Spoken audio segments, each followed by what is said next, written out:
Welcome. This is Recidiva. I'm sharing a recording of a casual Skyrim playthrough using a mod list I built. My profound thanks to all the mod creators who have made this game a crowdsourced treasure. I hope you enjoy.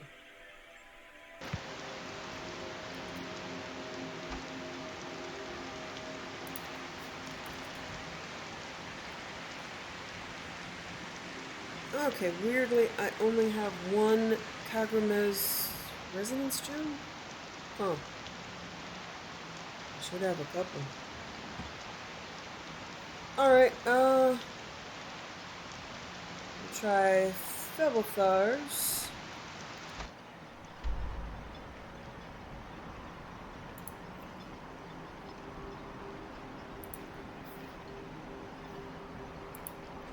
Some of these just might involve... See, yeah, I've been through these. Okay.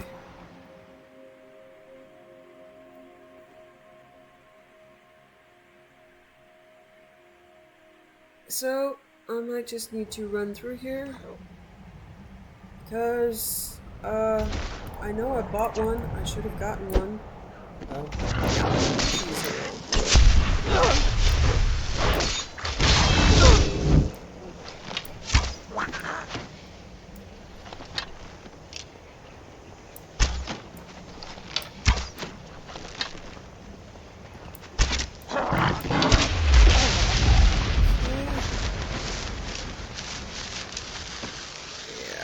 Here.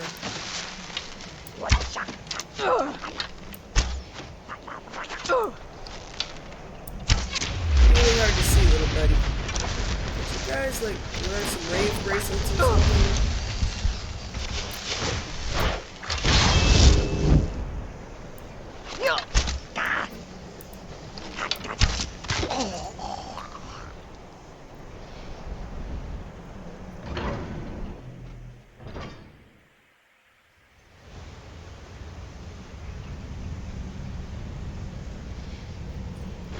Alright,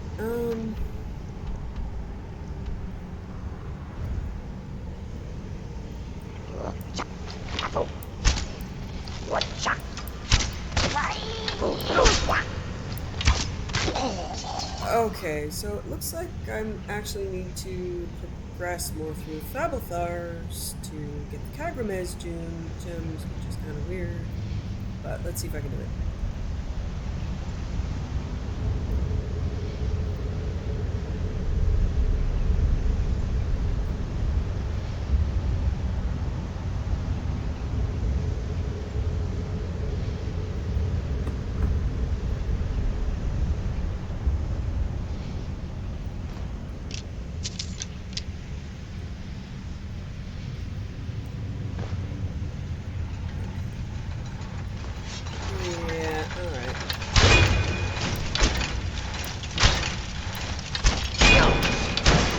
Do a little bit more of this.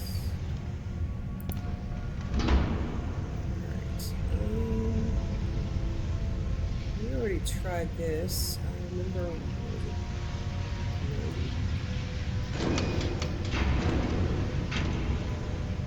Oh wow, I'm impressed. Okay.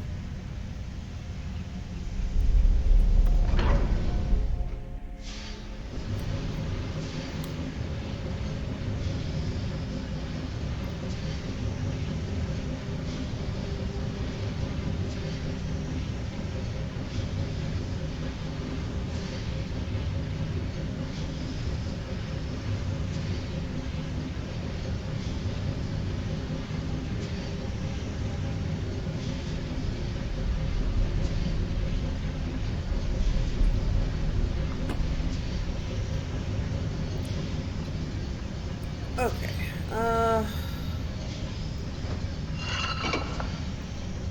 yeah, only got one jump, that's odd. Okay, let's see.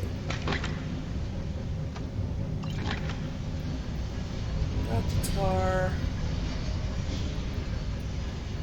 Poor dead hen. What's his name? Hen Cairo. And Kenro Clan. Okay. Nice.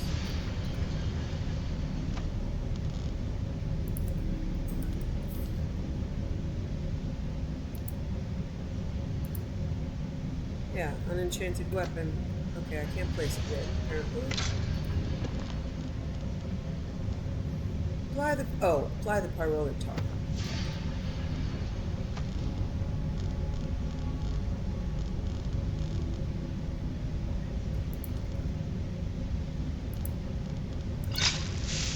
You applied the pyrolic tar.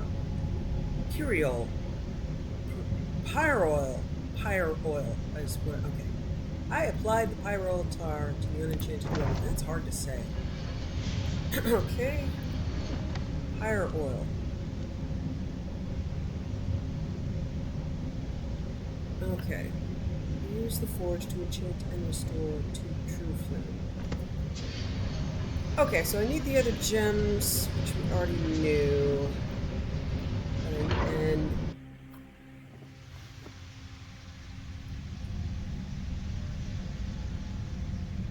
so we'll progress a bit more through here. We haven't really done this. It's a bunch of puzzles. I haven't done it in a while.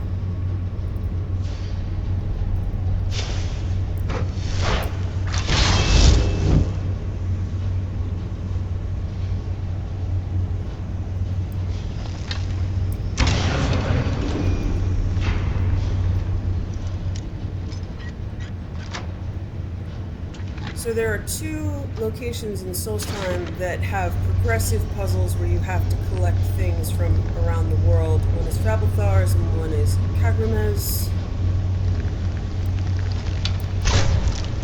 Now, I want to hit these guys while I'm in oil. If you're going to explode into flame. So it looks like there is a Kagramez gem in Fabelthars, which is where I am. But it's also kind of locked. But I'm going to go through here and see what I get.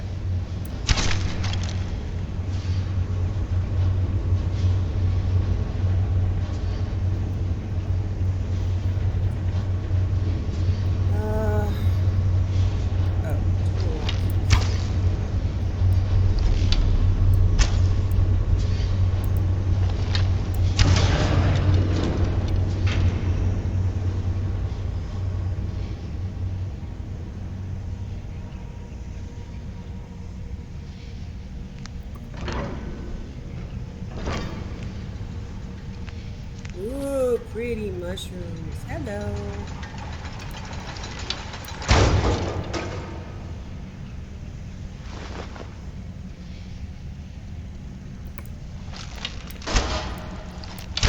Yeah, I literally tripped over you.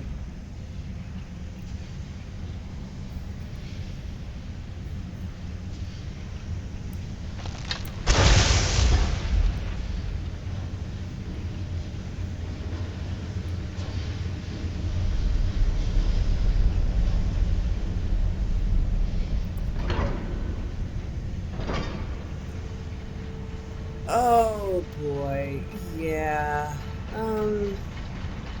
I remember this room being frustrating.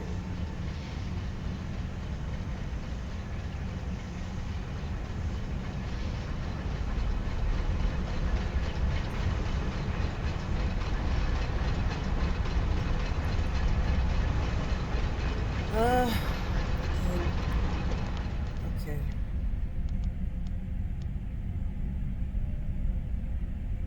Yeah, there's no quest to get through here. I don't have any markers. I'm just going to need to try to get to other rooms.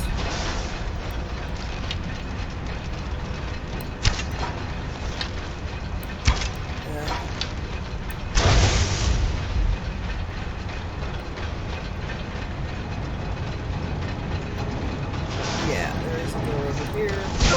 Whether I can get into it. Aim is completely off on this thing. Anyway, my aim is completely off.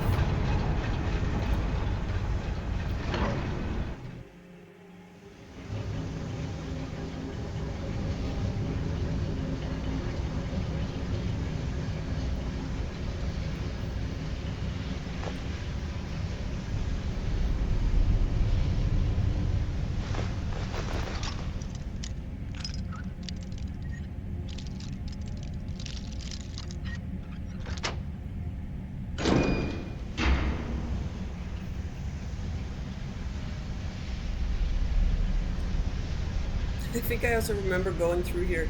I remember these corridors just like I had like probably like Mule and Serana, and they just kept fighting each other, and I kept having to go through the doors and zone and come back, and they're still fighting.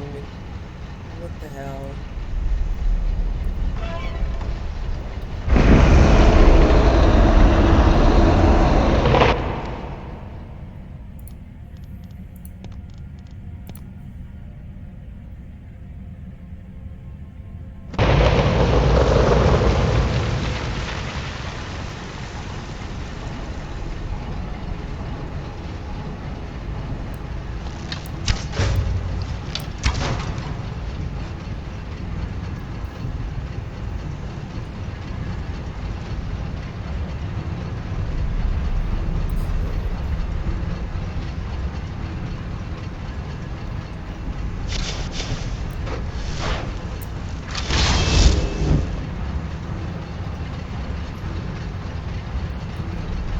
Hope this leads somewhere.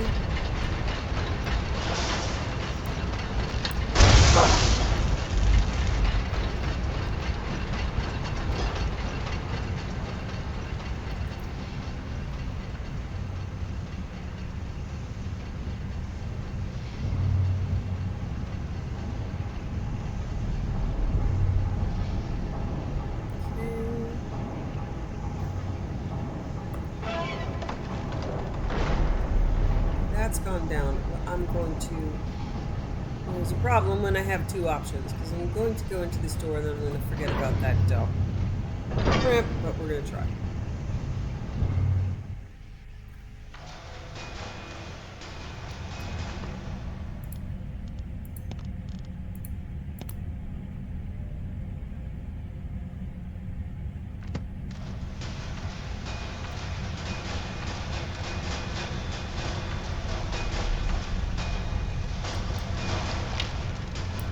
Why these asshole spiders just attack walls, but they do.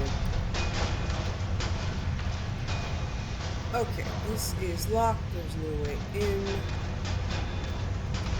Make sure I'm not missing anything.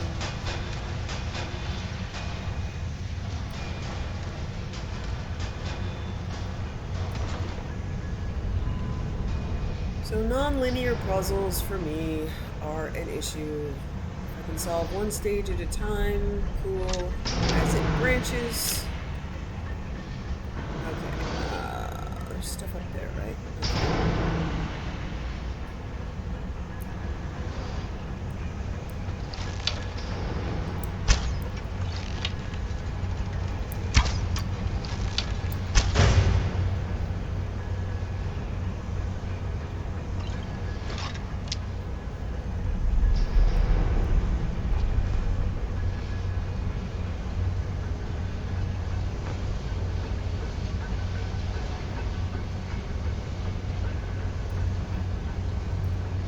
Okay, you see the tonal locks, you see the traps. I do not remember how to solve this puzzle in the least.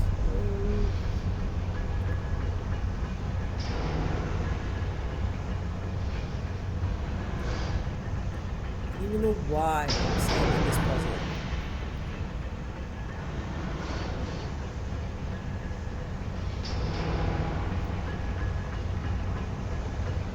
Okay, I'm just gonna start shooting shit, see what happens.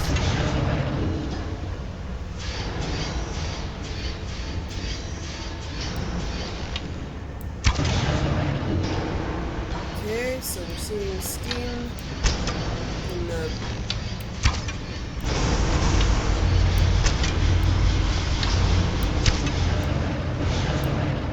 Alright. So it's possible we want to get steam to the center. I don't really know. I'm gonna try. So, I don't see any steam anywhere right now.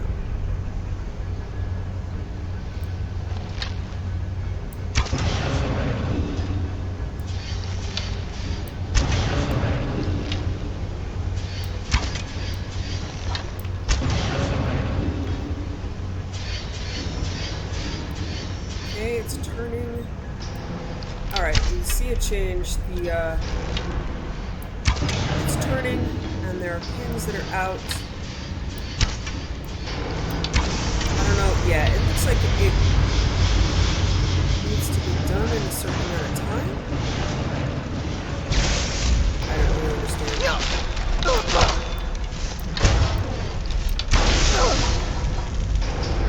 Okay, so what changed is we need to figure out which one activates which pins, right? Okay, so here does no pins. Here does those pins.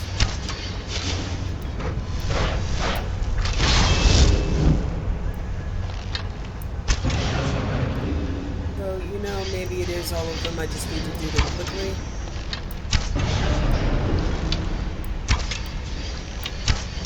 Hey.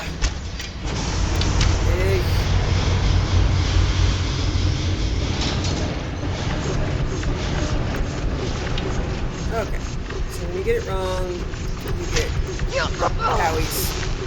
Yeah, howies. Okay. I'm gonna come out of stealth. Alright. I'm having trouble. I need to aim just slightly above.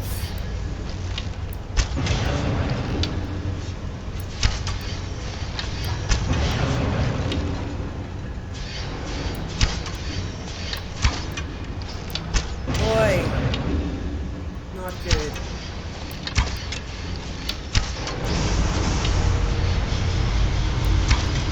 And, okay, down it goes. Alright.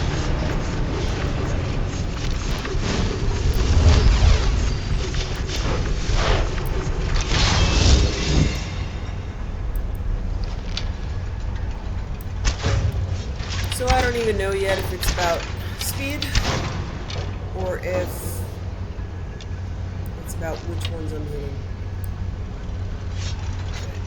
But they're all showing steam, so I'm not seeing any clues as to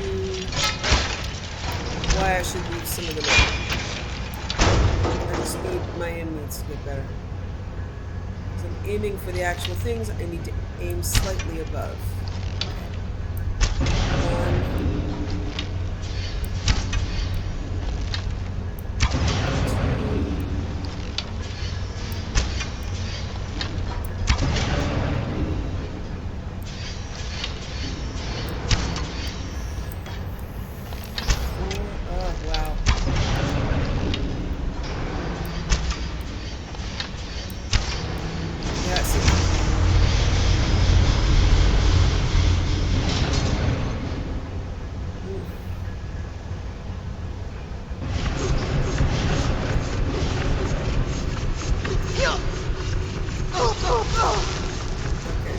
Let's see if Ilan left any clues.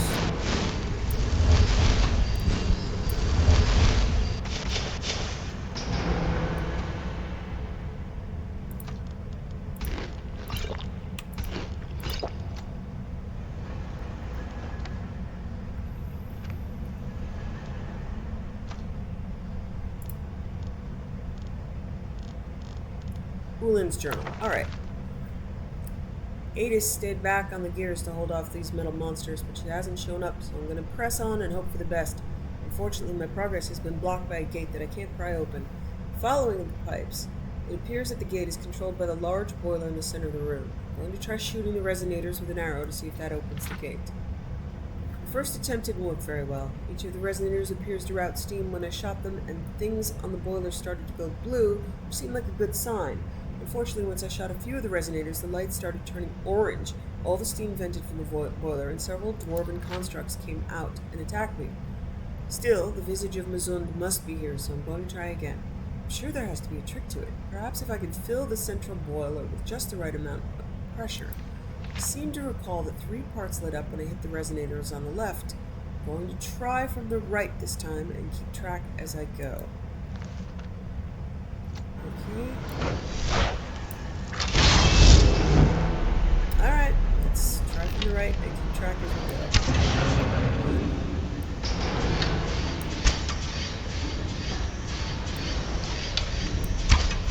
Yeah. this one has 2, right?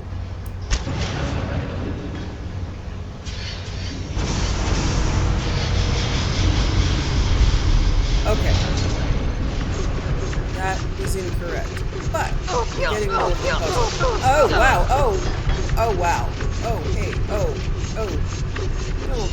Don't. You shouldn't. Yeah, don't do that.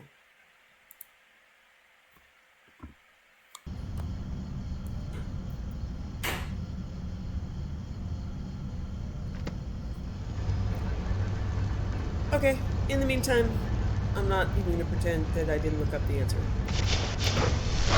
I'm not gonna do that to you guys like, oh, look how amazing I am. I figured it out. I think it's 2, 3, 6.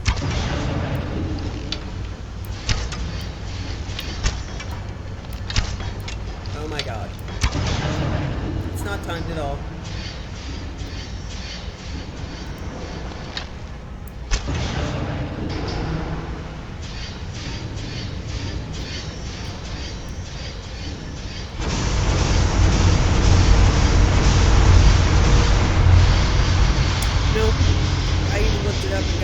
But then my son came up and we were trying to do dueling so the mom, this is gonna be, it's 1, 2, and 5. Mom, this is gonna be hard to say, but Worcestershire, so we started messing up Worcestershire sauce. And then we tried Irish wrist watch, which is difficult. Alright, 2, 3, 5.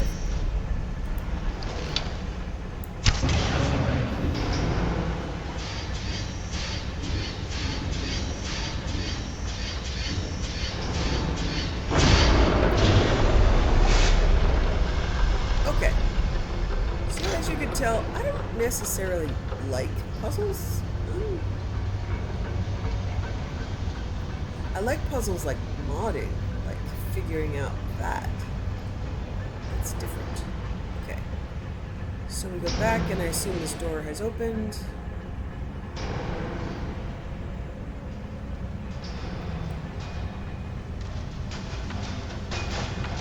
No.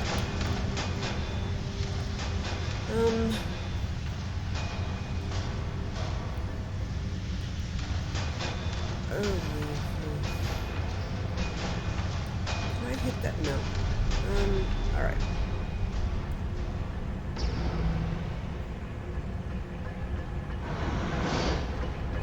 Yeah, so I don't even remember what this was supposed to open, but I'm gonna see if I can go out the other side. Alright. That's the door that was supposed to open.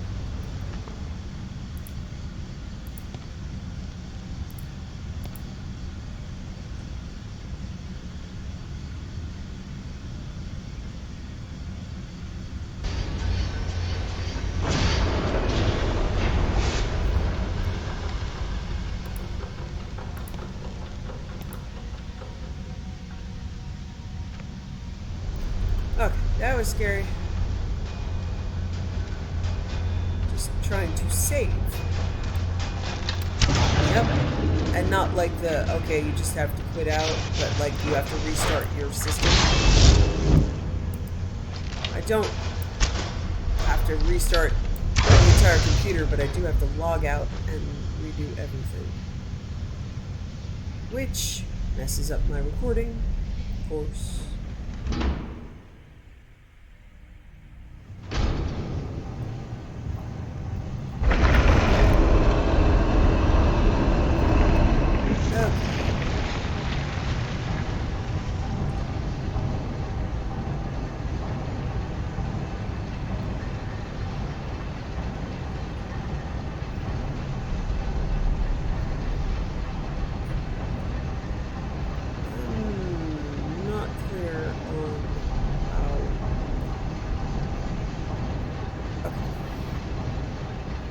Yes, I'm supposed to get over here. Like...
What just happened?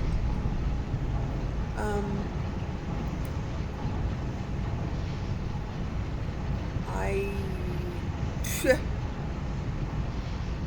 Everything moved away? What the fuck? Oops.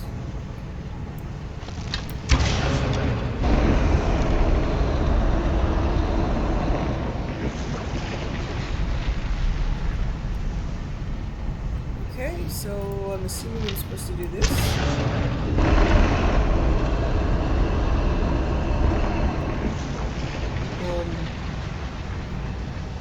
Okay. I think I am completely lost, but I think it's possible I should go over here.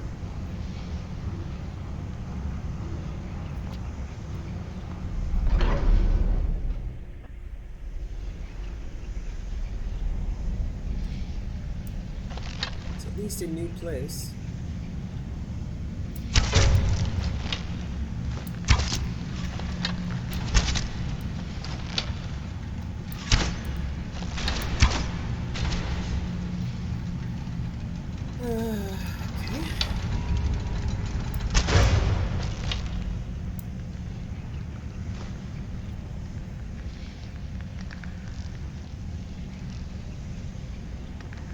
Okay, there are buttons to push, and I don't... What is that? Why is it red?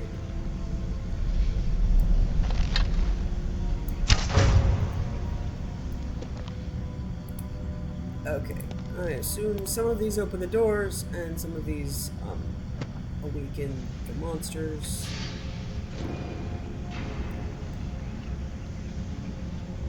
Is that it?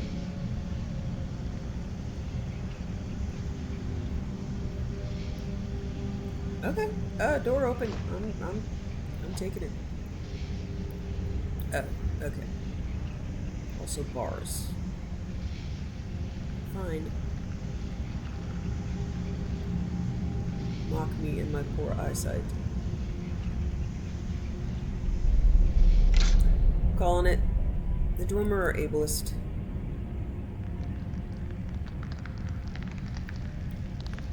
Hello, sweetheart. Yeah. Notice me, huh?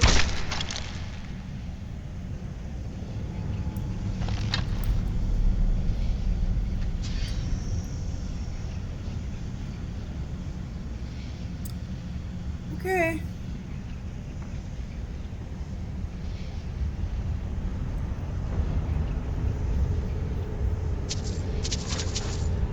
Okay, there's... Okay, I get it now. The Kaidan resonance gems are quests. They're not auto-looted, and they're just lying around. So I need to go back into the Chardak, because there's another one in there.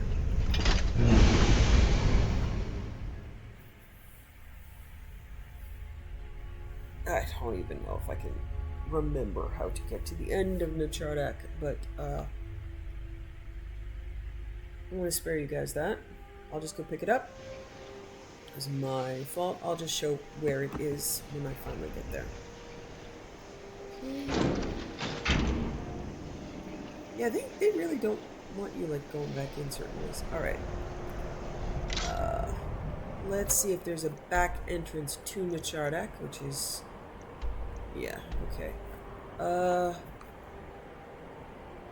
That'd be quick.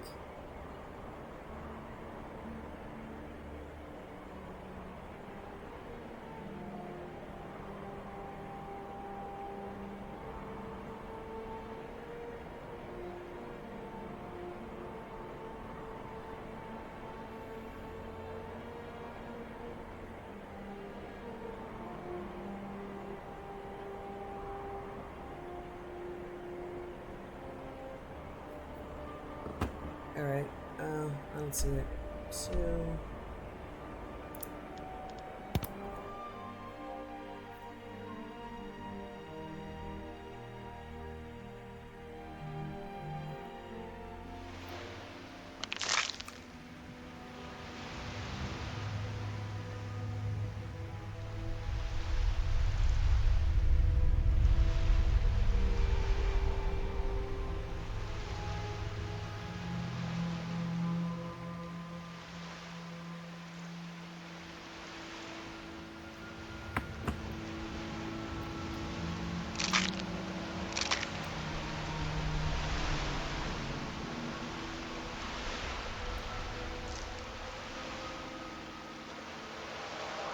Look, another dragon!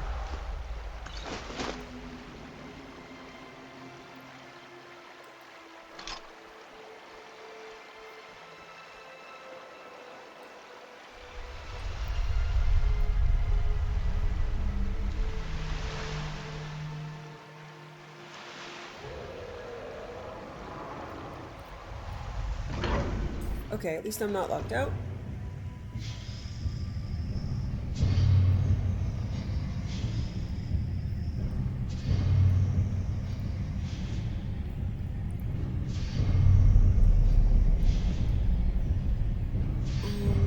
This is the reading room. No, that isn't... I went directly back. Out. Back. Okay, dragon, you didn't see that. Don't embarrass me in front of the dragon. Not something I'd be concerned with, but she's a little, concerned with appearances. I already know I'm a mess, so I'm not really, like, gunning for anybody to admire or look up to me or, you know, give me status. Essentially, I'm a mess. There's a freedom to being a mess.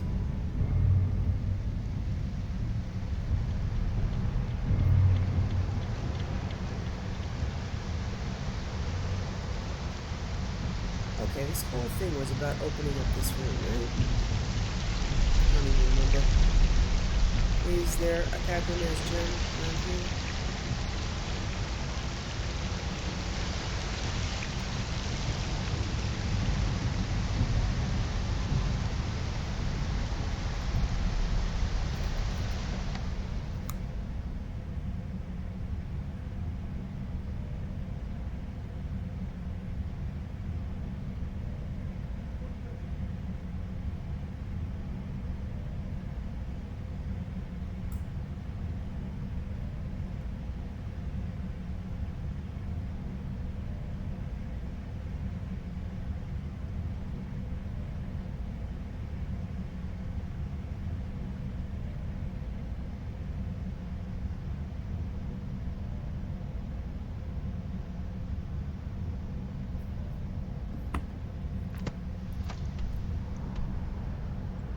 Okay, we're headed for the aqueduct.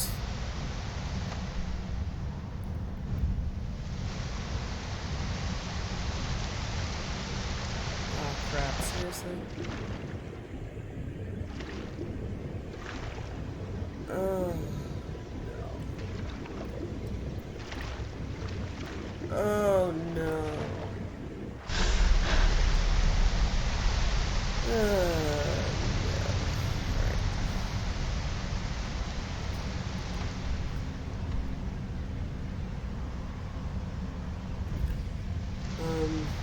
I don't know what to do.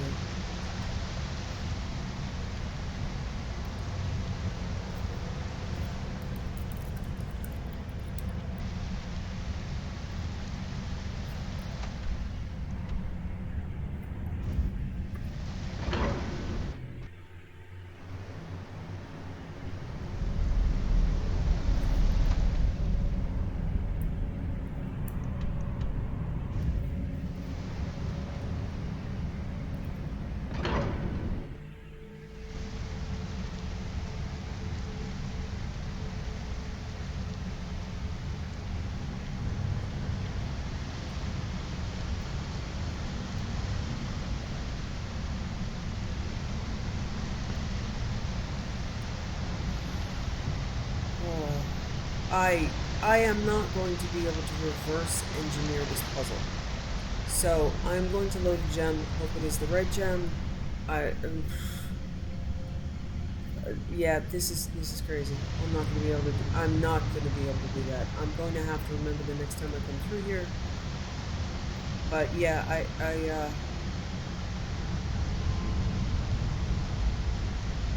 Alright, well I might as well try it. Might as well try to see if I can solve this issue. Okay, that's not great.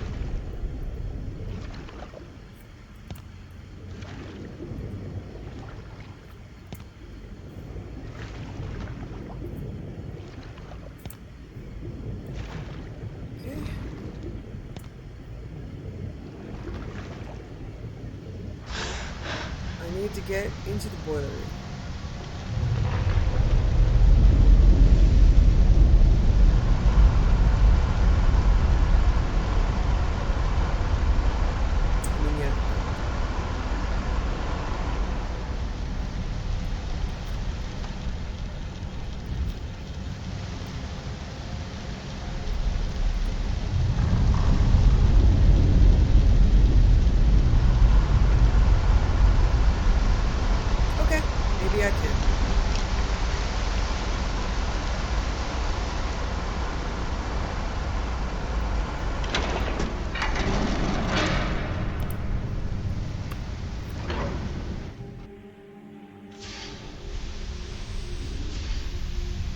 Okay, let's do an area in the east.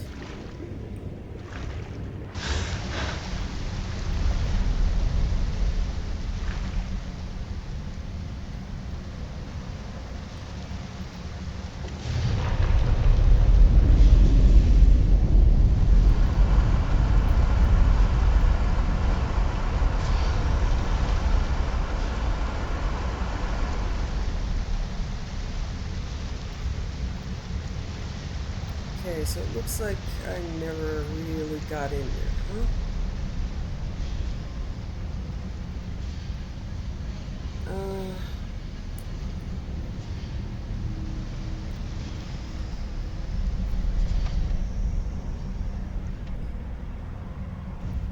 Did I?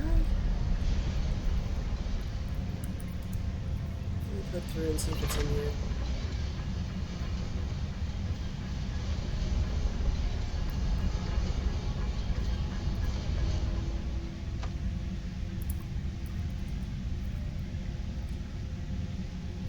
Okay, now I have two. I don't think it was in here.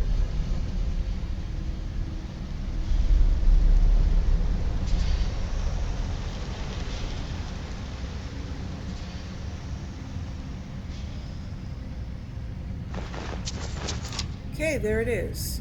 Alright, I don't know how to solve this problem, but let me see if I can give it a good try. So there's another place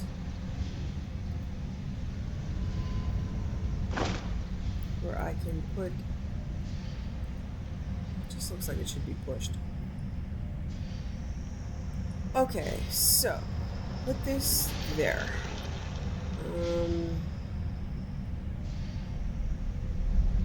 There's got to be another place to put a control cube. That is somewhere near. The control cube slots over here. I'll try putting them in, seeing if they unlock the door.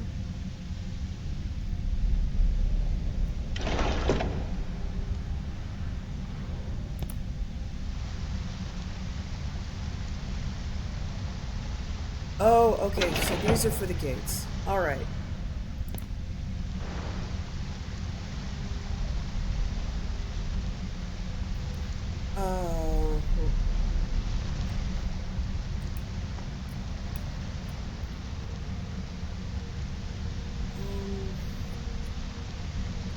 Yeah, as far as I know, these just control the gates, so I need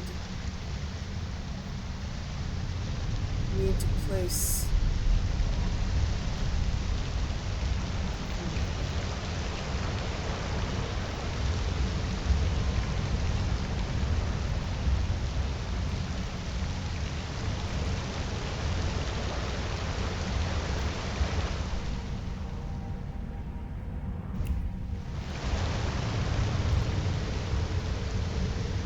So I do remember where I am, where the puzzle was, but I...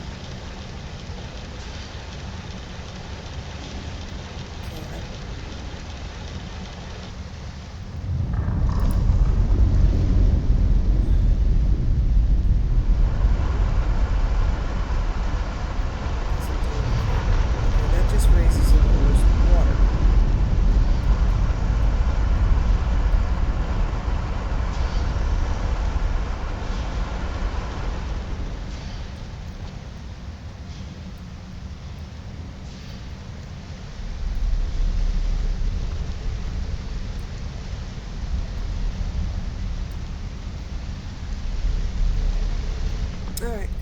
this up.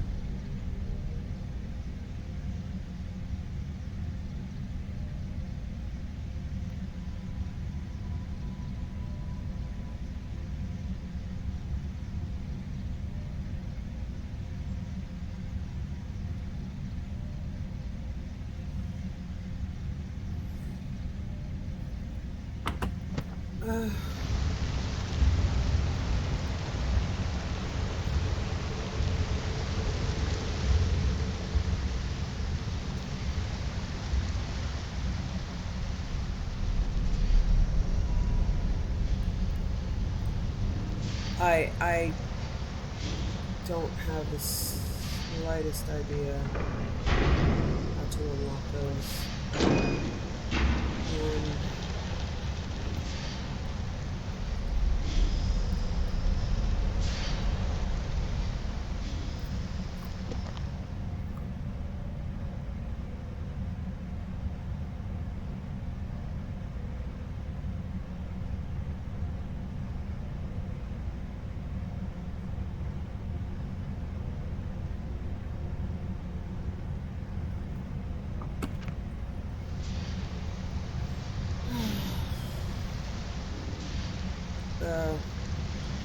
I have no idea.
Okay, it looks like the bridge control cubes will do.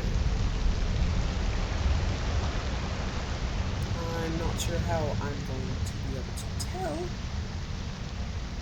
considering I can't see them from there.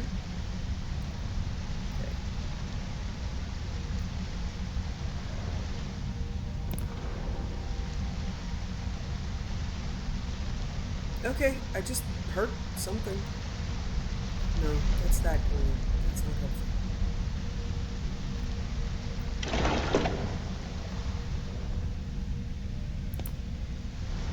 Yeah,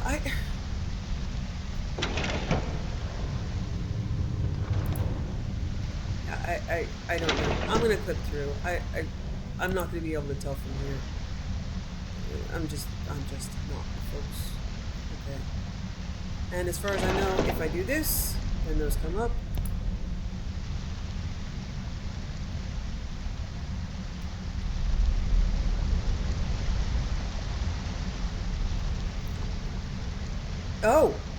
Did that do it?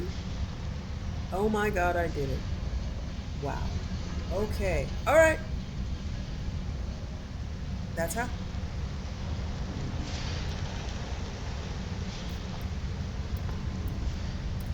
No!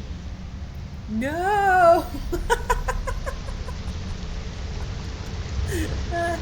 Okay.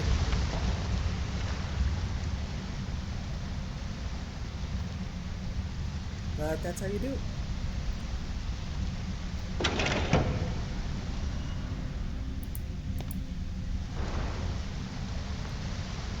Okay, let's see if that did it.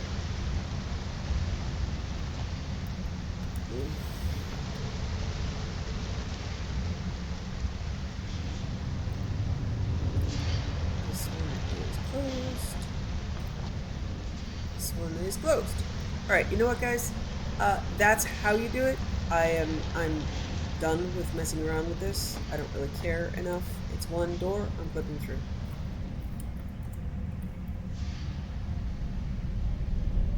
Okay.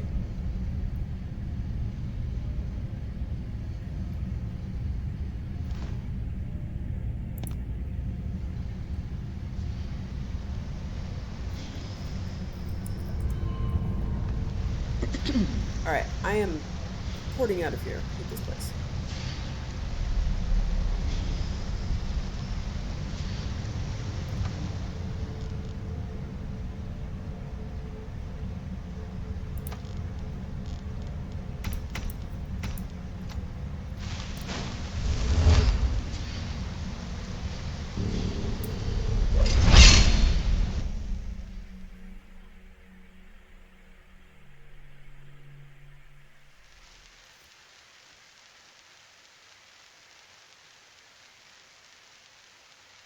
Okay, so I saw someone said, once the 3 bridges are down, use the right switch again, it'll open that gate. Okay. So I will try that next time I play. Right now, I'm gonna have a snack.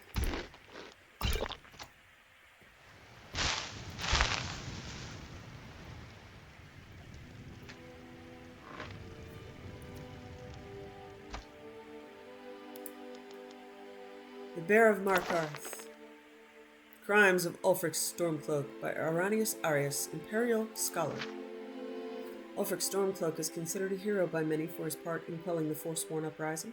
It is said that when the Empire abandoned Skyrim and the natives of the Reach rebelled, undoubtedly due to the Nords' poor treatment of them, Ulfric Stormcloak and his militia was there to retake their land from the Forsworn. In all the bravado and epic yarns the Scalds compose of his exploits, you would think Ulfric to be a giant of a man, equal to that of Tiber's Septim in his cunning leadership and decisive action. But the truth is far more revealing. Yes, from 4E 174 to 176, the Forsworn did in fact rule over the Reach as an independent kingdom from Skyrim. Yes, this was accomplished while the Empire was beset by Aldmeri Dominion forces and could not send the Legion to re-establish order. And yes, Ulfric Stormcloak did quell the rebellion without Imperial assistance. That much is true. But what the bards often fail to tell in their stories is that the Forsworn kingdom was quite peaceful for those 2 years they were in power. True, some crimes were committed against former Nord landowners, often those accused of being the harshest toward their native workers. But on the whole, the Forsworn ruled with lands fairly, and were making overtures to be recognized by the Empire as a legitimate kingdom. In the wake of the aftermath of the Great War, you can imagine the backlog on stately matters the Empire had. Before a peace treaty could be resolved with the Forsworn, a militia led by Ulfric Stormcloak besieged the gates of their capital Markarth. What happened during the battle was war, but what happened after the battle was over is nothing short of war crimes. Every official who worked for the Forsworn was put to the sword, even after they had surrendered. Native women were tortured to give up names of Forsworn fighters who fled the city or were in the hills of the Reach. Anyone who lived in the city, Forsworn and Nord alike, were executed if they had not fought with Ulfric and his men when they breached the gates. "You are with us, or you are against Skyrim," was the message on Ulfric's lips as he ordered the deaths of the shopkeepers, farmers, the elderly, and any child old enough to lift a sword that had failed on the night to fight with him. Failed in the call to fight with him. I'm really glad I don't do Civil War. So when a grateful empire accepted Ulfric's victory and sent soldiers to reestablish the rule of law in the Reach, it was no surprise that he would demand to be allowed to worship Talos freely before the Legion can enter. With chaos running through the streets in Markarth and the reports of deaths rising every day, the Empire had no choice but to grant Ulfric and his men their worship. We allowed them to worship Talos, in full violation of the White Gold Concordat with the Aldmeri Dominion, which recognizes the elven belief that Talos, as a human, cannot be one of the divines. In jeopardizing the treaty that so many sacrificed for during the Great War, the Empire was wrong. But what choice did they have, I ask you?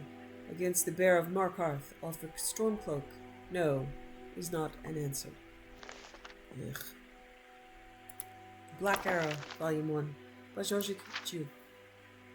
I was young when the Duchess of Woda hired me as an assistant footman at her summer palace. My experience with the ways of the titled aristocracy was very limited before that day. There were wealthy merchants, traders, diplomats, and officials who had large operations in Eldenroot and ostentatious palaces for entertaining, but my relatives were all far from those social circles. There was no family business for me to enter when I reached adulthood, but my cousin heard that an estate far from the city required servants. It was so remotely located that there were unlikely to be many applicants for the position. I walked for 5 days into the jungles of Valenwood before I met a group of riders going my direction. There were 3 Bosmer men, 1 Bosmer woman, 2 Breton women, and a Dunmer man, adventurers to the look of them. "Are you also going to Moliva?" asked Prolessa, one of the Breton women, after we made our introductions. "I don't know what that is," I replied. "I'm seeking a domestic position with the Duchess of Woda." "We'll take you to her gate," said the Dunmer, Misun Akin, pulling me up to his horse. "But you would be wise not to let her grace that students from Moliva escorted you, not unless you don't really want the position in her service." Aiken explained himself as we rode on. Moliva was the closest village to the Duchess's estate, where a great and renowned archer had retired after a long life of military service. His name was Hiomasta, and though he was retired, he had begun to accept students who wished to learn the art of the bow. In time, when word spread of the great teacher, more and more students arrived to learn from the master. The Breton woman had come down all the way from the western reach of High Rock. Aiken himself had journeyed across the continent from his home near the great volcano in Morrowind. He showed me the ebony arrows he had brought from his homeland. I'd never seen anything so black. "From what we've heard," said Kopal, one of the Bosmer men, "the Duchess is an imperial whose family has been here even before the Empire was formed, so you might think that she was accustomed to the common people of Valenwood. Nothing could be further from the truth. She despises the village, and the school most of all. I suppose she wants to control all the traffic in her jungle," laughed Pelusa. I accepted the information with gratitude and found myself dreading more and more my first meeting with the intolerant Duchess. My first sight of the palace through the trees did nothing to assuage my fears. It was nothing like any building I'd ever seen in Valenwood. A vast edifice of stone and iron, and a jagged row of battlements like the jaws of a great beast. Most of the trees near the palace had been hewn away long ago. I could only imagine the scandal it must have caused, and what fear the Bosmer peasants must have had of the Duchy of Woda to have allowed it. In their stead was a wide grey-green moat circled in a ring around the palace, so it seemed to be on a perfect, if artificial, island. I had seen such sights in tapestries from High Rock in the Imperial Province, but never in my homeland. "There'll be a guard on the gate, so we'll leave you here," said Aiken, stopping his horse in the road. "It'd be best if you weren't damned by association with us." I thanked my companions and wished them good luck on their schooling. They rode on, and I followed on foot. In a few minutes' time I was at the front gate, which I noticed was linked to tall and ornate railings to keep the compound secure. When the gatekeeper understood that I was there to inquire about a domestic position, he allowed me past and signaled to another guard across the open lawn to extend the drawbridge and allow me to cross the moat. There was one last security measure: the front door, an iron monstrosity with the Woda coat of arms across the top, reinforced by more strips of iron, and a single golden keyhole. The man standing guard unlocked the door and gave me passage into the huge, gloomy, grey stone palace. Her Grace greeted me in her drawing room. She was thin and wrinkled like a reptile, cloaked in a simple red gown. It was obvious that she never smiled. Our interview consisted of a single question: "Do you know anything about being a junior footman in the employment of an imperial noblewoman?" Her voice was like ancient leather. "No, Your Grace." "Good. No servant ever understands what needs to be done, and I particularly dislike those who think they do. You engaged. Life at the palace was joyless, but the position of junior footman was very undemanding. I had nothing to do on most days except to stay out of the Duchess's sight. At such times, I usually walked 2 miles down the road to Moliva. In some ways, there was nothing special or unusual about the village. There are thousands of identical places in Valenwood, but on the hillside near was Master Hyamastius' archery academy, and I would often take my luncheon and watch the practice. Melissa and Aiken would sometimes meet with me afterward. With Aiken, the subjects of conversation very seldom strayed far from archery. Though I was very fond of him, I found Melissa a more enchanting companion, not only because she was pretty for Breton, but also because she seemed to have interests outside the realm of marksmanship. There's a circus in High Rock I saw when I was a little girl called the Quill Circus, she said during one of our walks through the woods. They've been around for as long as anyone can remember. You have to see them if you ever can. They have plays and sideshows and the most amazing acrobats and archers you've ever seen. That's my dream, to join them someday when I'm good enough. How will you know when you're a good enough archer? I asked. She didn't answer, and when I turned, I realized she had disappeared. I looked around, bewildered, until I heard laughter from the tree above me. She was perched on a branch, grinning. I may not join as an archer. Maybe I'll join as an acrobat, she said. Or maybe as both. I figured that Valenwood would be the place to go to see what I could learn. We've got all those great teachers to imitate in the trees here. Those ape men. She coiled up, bracing her left leg before springing forward on her right. In a second, she had leapt across to the neighboring branch. I found it difficult to keep talking to her. The Imga, you mean? I stammered. Aren't you nervous up at that height? It's a cliché, I know, she said, jumping to an even higher branch. But the secret is not ever to look down. Would you mind coming down? I probably should anyhow, she said. She was a good 30 feet up now, balancing herself, arms outstretched on a very narrow branch. She gestured toward the gate, just barely visible on the other side of the road. This tree is actually as close as I want to get to your Duchess's palace. I held back a gasp as she dove off the branch, somersaulting until she landed on the ground, knees slightly bent. That was the trick, she explained. Anticipating the blow before it happened, I expressed to her my confidence that she would be a great attraction at the Quill Circus. Of course, I know now that never was to be. On that day, as I recall, I had to return early. It was one of the rare occasions when I had work of a sort to do. Whenever the Duchess had guests, I was to be at the palace. That was not to say I had any particular duties, except to be seen standing at attention in the dining room. The stewards and maids worked hard to bring in the food and clear the plates afterward, but the footmen were purely decorative, a formality. But at least there was an audience for the drama to come.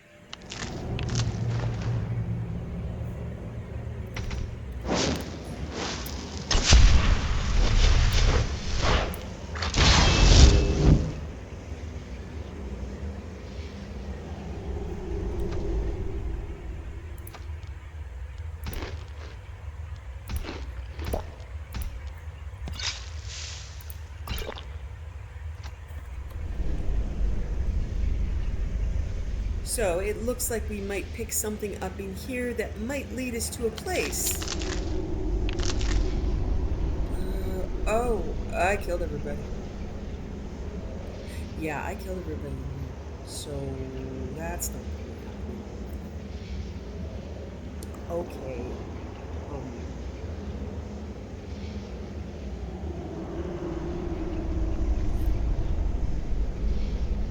Tribunal Armory and Ash Falls 2. Okay, well, we're over here. Alright, I was supposed to spell out ESO, right?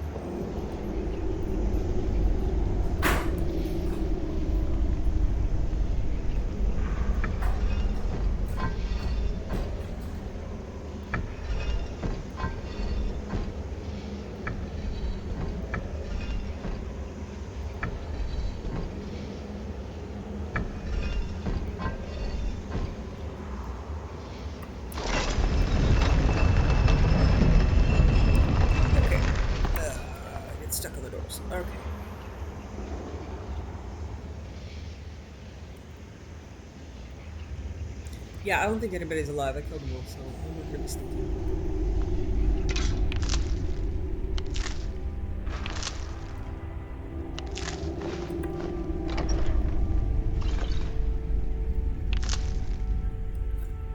Probably missed out on some content there, but honestly, I'm not big on cults, so you know, I like the graybeards. All right. I don't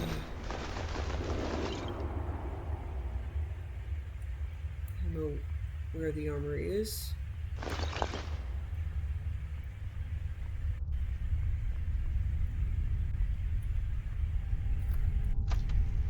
Oh, I haven't even gone this way.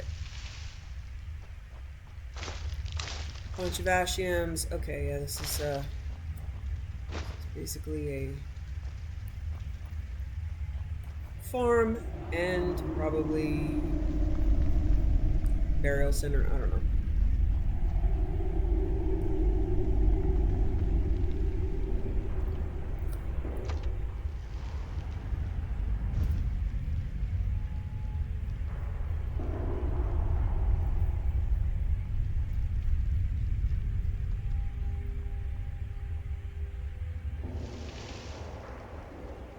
Yeah, I just went straight back. Okay.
Trying to follow the left wall.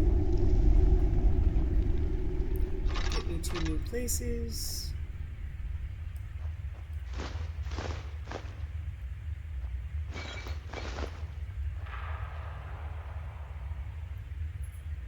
Okay.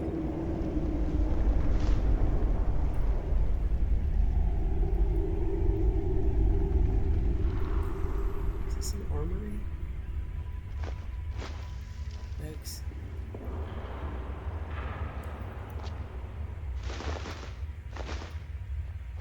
Aha. I thought there was a room like this. So I was like, isn't there a room with like a bunch of stuff and masks and stuff? And okay. Now, clearly can't get in that way.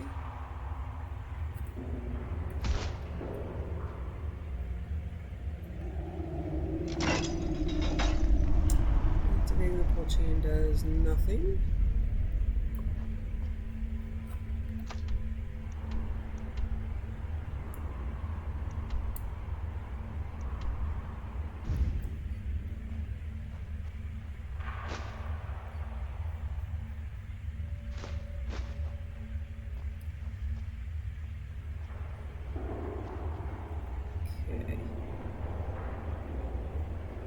Um,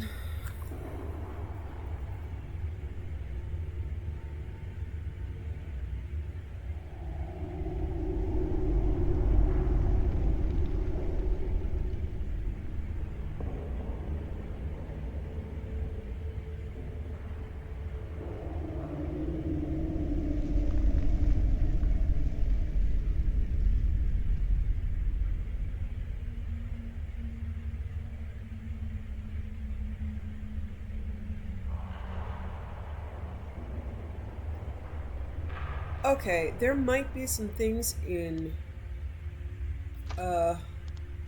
in books and items that I have in storage. No, that's kind of wrong. Because I don't have any side quests remaining here. Alright, let me see if I can look it up in completionist. Miscellaneous should be...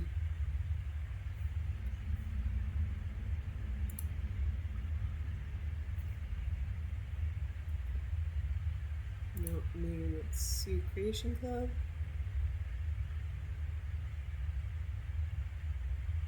Oh wow, does it not even track that? It has to track that.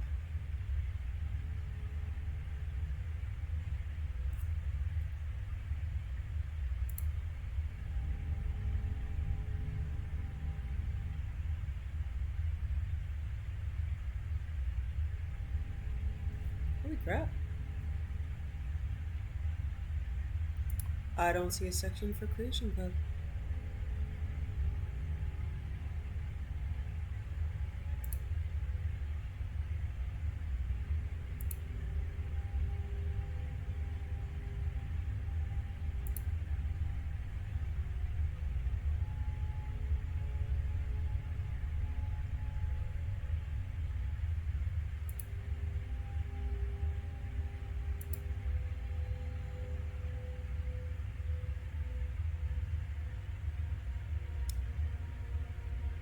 Okay, well that's... Huh. Oh, and it made me crash.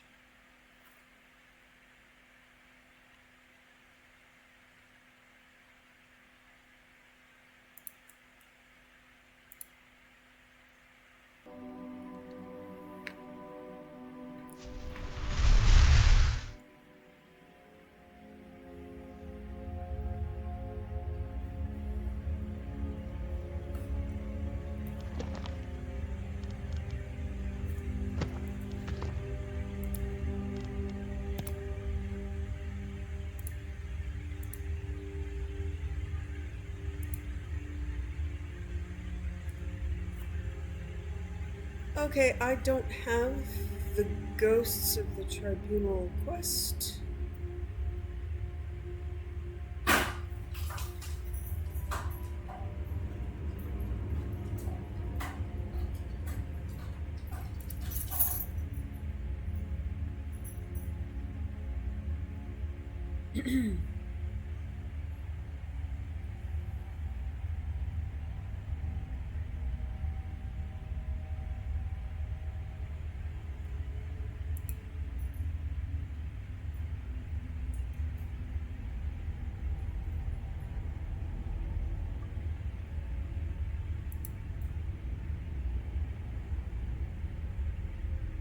Alright, until I can advance that quest, I am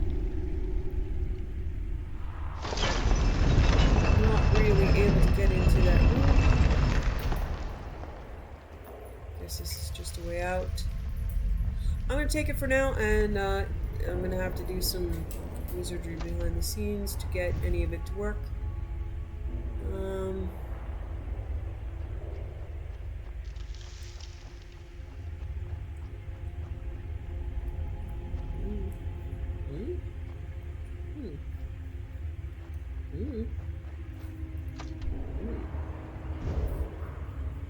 What is...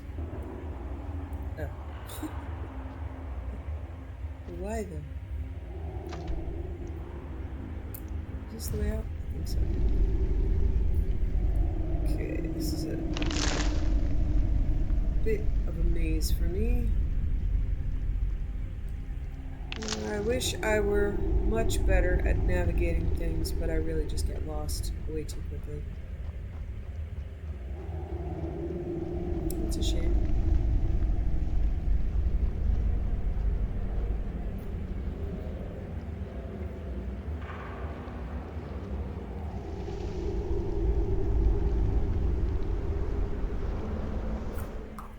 Okay.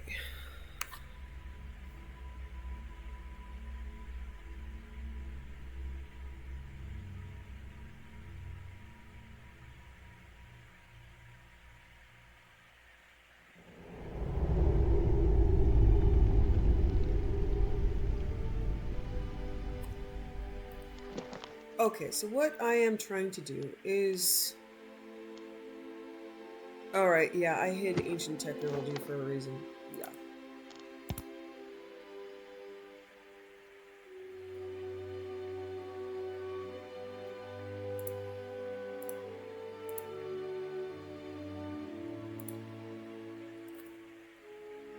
Alright.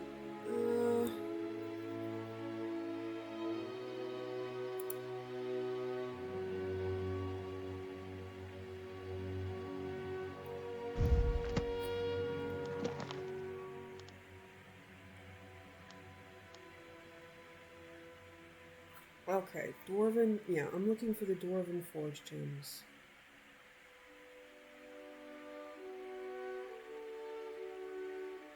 So I have Hand Kenro.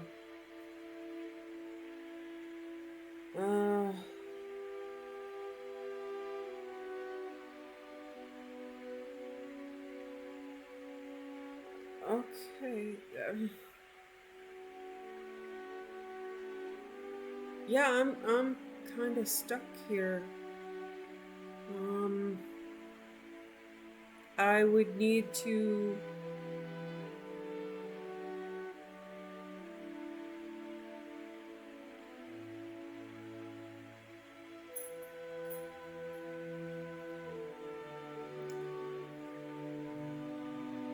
So this is... Yeah, okay. So, this is part of Ghosts of the Tribunal.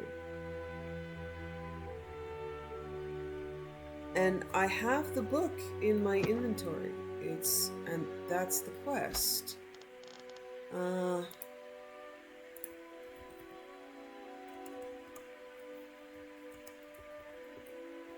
Heretic Dossier, Blacksmith. Okay, so they told me to go in and, like, kill everybody. Or sneak in. And I can't. So, I don't see the quest anywhere.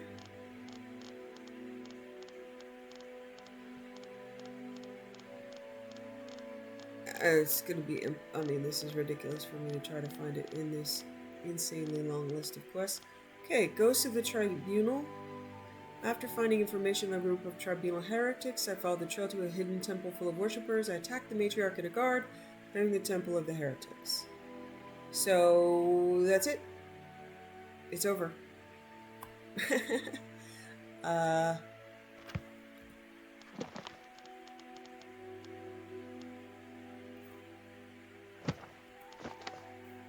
Let me see if I can look up what to do if you've murdered everybody.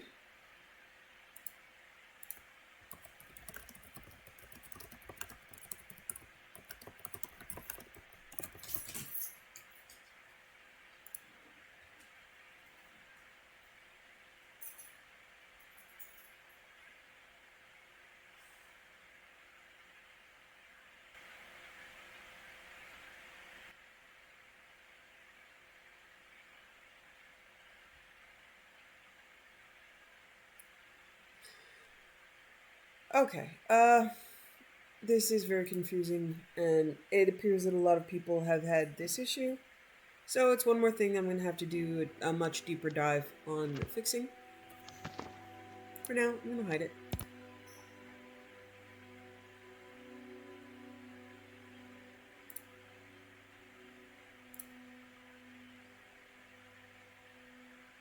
Okay.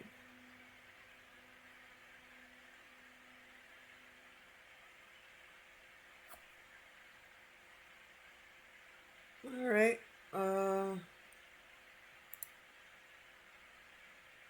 yeah, the hidden treasures are also, like, permanently bugged. Okay.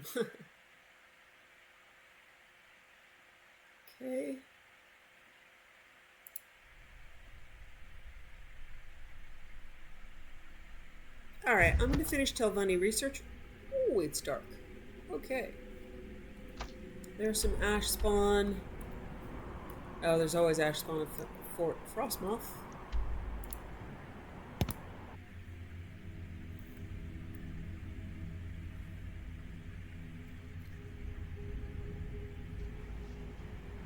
Yeah, dragging some of the old stuff out of the vault to read it resulted in duplicate treasure maps, and yeah, here, I'm lighting a big light. You guys come get me.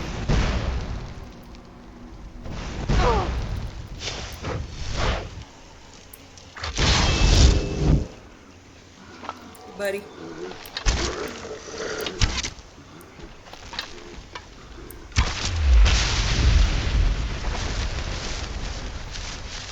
Extract ash. Okay, let's go talk to Nelith. Yeah, you guys are... It'll take me less time to just run away. Yay, dragon!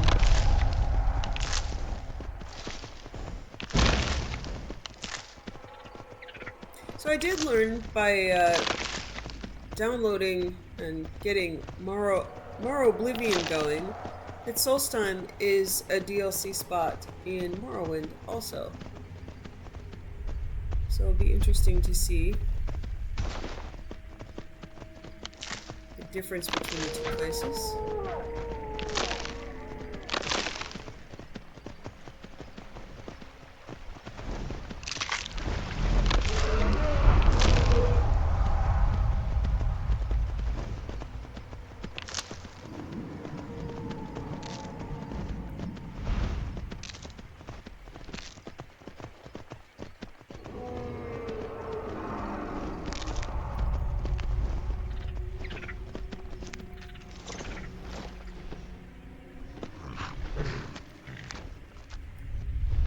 No, this way, this way.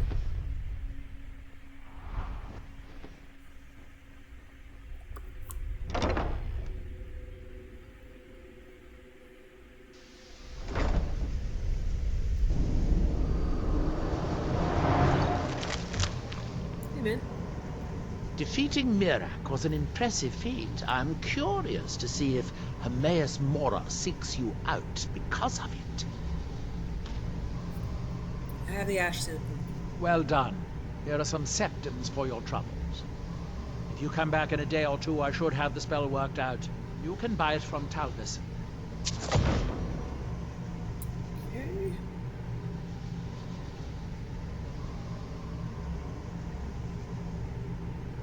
Okay, I think that's it. That's that, then. Yep, that's that. Okay. Yeah. Store. Have the key. Everything. Yeah, that's where I got the black book. Master, I you have. promised to teach me new conjurations. Yeah, I can now That was before you steal the hell out of that everything. Staff. Fix the staff, and I'll teach you the spell. Yes, master. Thank you, mister. I'll fix it right away. Okay. Still no place to sleep. Guess I'm supposed to sleep in with the Spriggan caves. Ugh. Gross. You guys are gross. Oh, there we go! My bedroll! Aw, you guys. That's sweet. Okay, I am gonna go back and pick up Kaidan and do other stuff.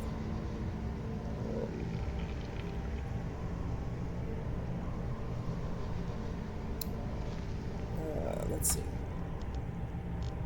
I'm gonna go to Roland Manor because I want to pick up another. I don't know why I didn't. Go back to the Thieves Guild. Oh, that's why I didn't. I didn't report back to the Thieves Guild after I finished the special job. Let's do that now.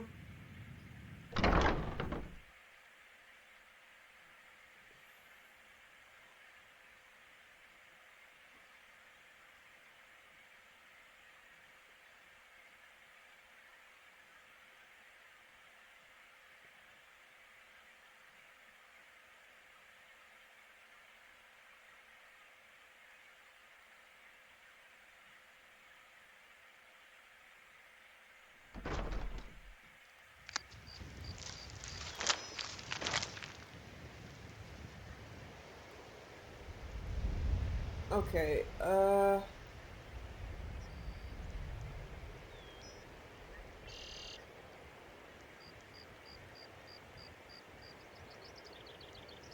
Alright, so I need to do. Okay, it is Whiterun, Solitude, Windhelm, and Markarth. Don't need to do Riften because we already handled Riften. I'm gonna go pick up the book in the Riften Fishery to read for the fishing quest. Pick up job in the next city. So it looks like the only benefit I really have here is that I'm able to choose the jobs. It hasn't reduced the number of jobs I need to do. Wait, no, I already read that book. Hey, Peter, I'm confused, but hi. Right? I'm gonna go check anyway. I got a terrible memory, Peter. Yeah.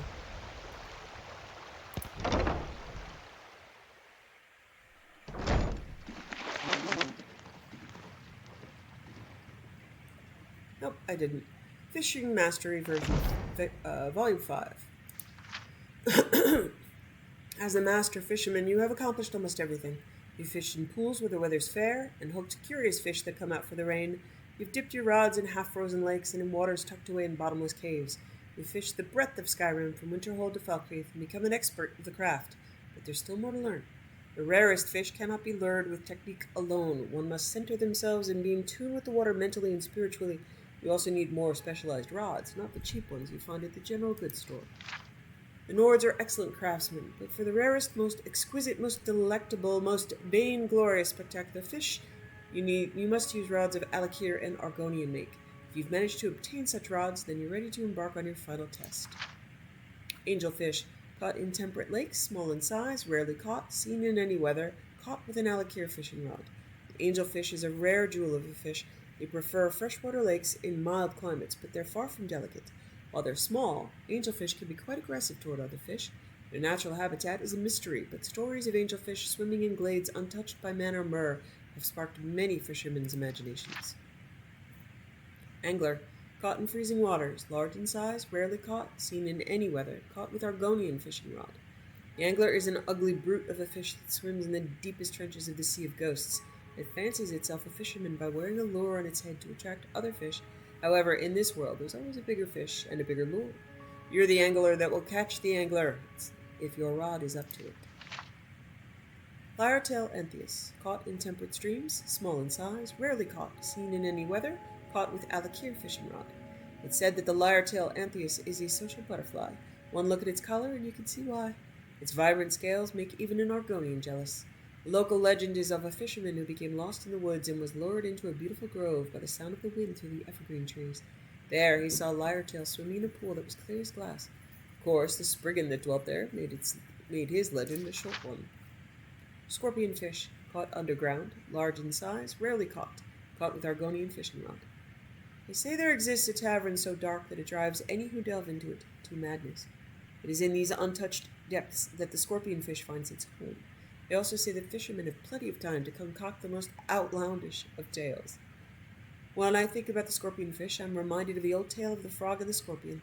The scorpion wanted to cross the water, and the frog said, "Why don't we fish in the water instead?" So that's what they did, and they became the best of friends. You've made the fishing hero's journey. Legendary fisherman. In conclusion, I will leave you with the words my master told me. Think back to the tripod spiderfish. In many ways, it's a lot like you. The fishermen can feel the movements of a fish underwater as they swim curiously around their hook.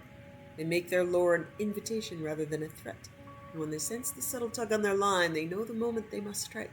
It's an unexplainable oneness with nature, the lure, and their prey. No matter your techniques or particular habits, the truth is on the hook.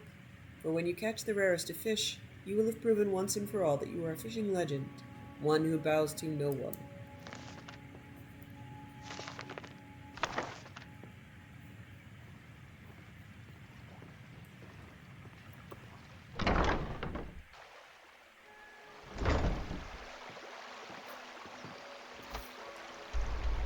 Okay, so once we return to the Thieves Guild, I believe like one of the bays will be filled in with a merchant.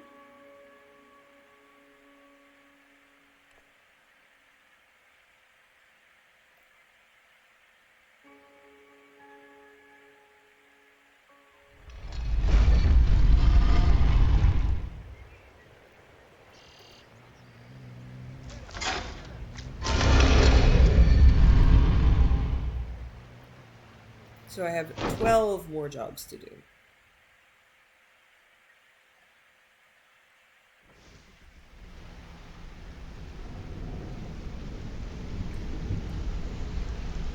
Okay.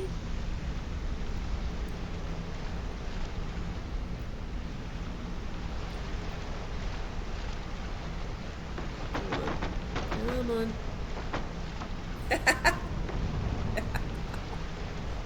Come on. Do it. Okay. That's better than on the floor.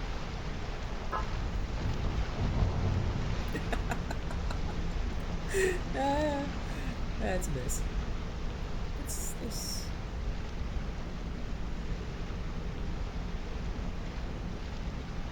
I'm not sure what's happening there. So they're very romantic for the Thieves Guild. Oh yeah, they are. They're definitely more. Let's not call them romantic then, shall we? They're not romantic, but they are pretty women's.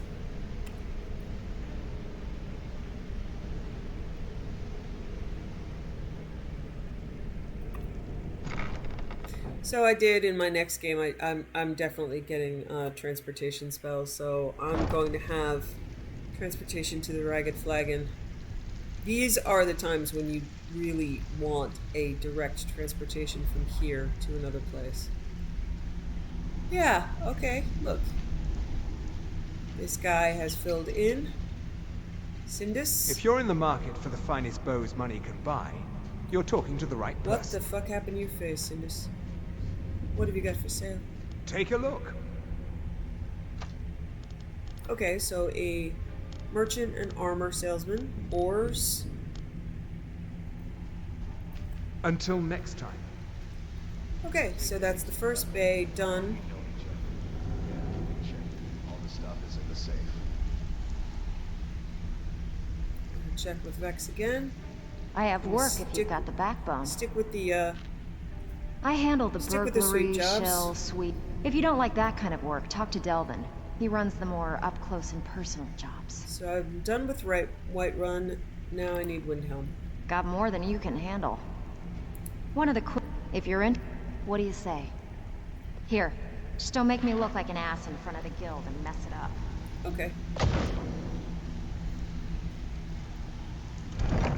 Alrighty. Good.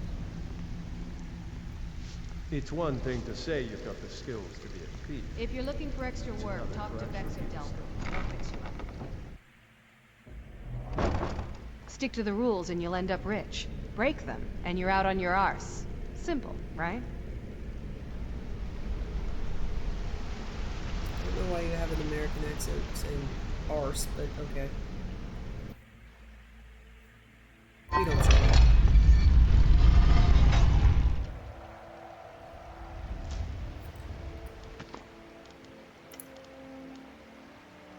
Okay,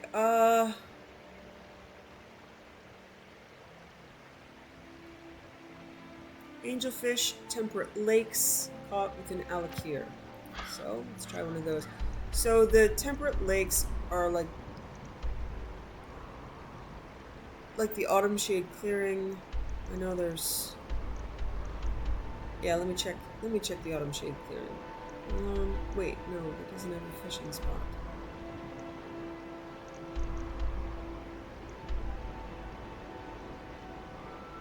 Oh, there's a lake at...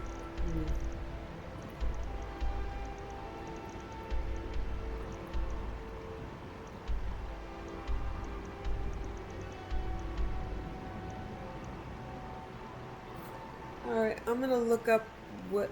Because I probably could do it right here. Huh?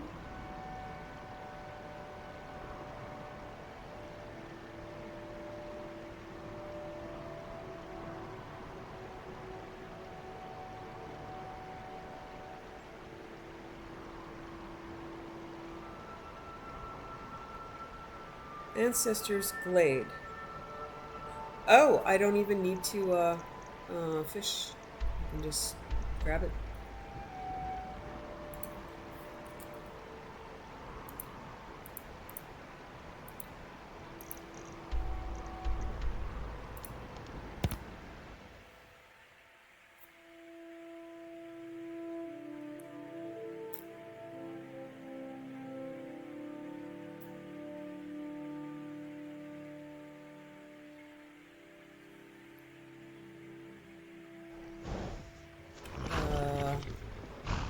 Yeah, is this...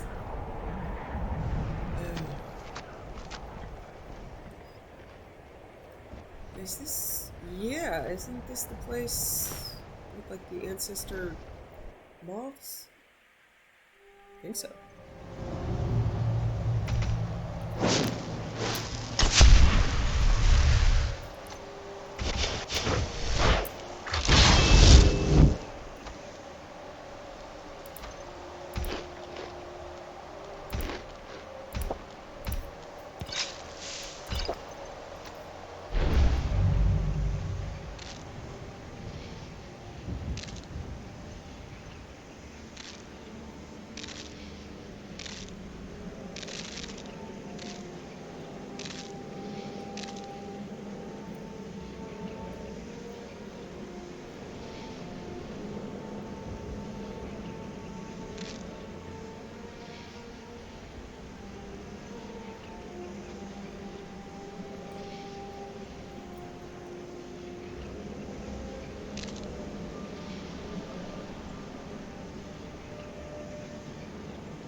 Okay, so I should be able to just nab one by swimming in here.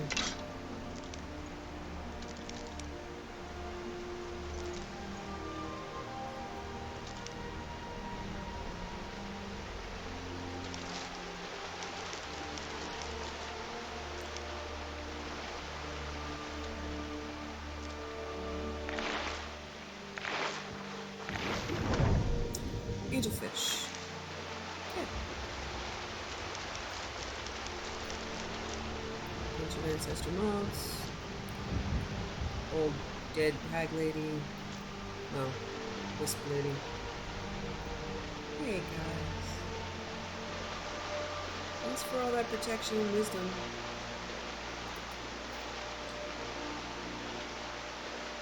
Okay.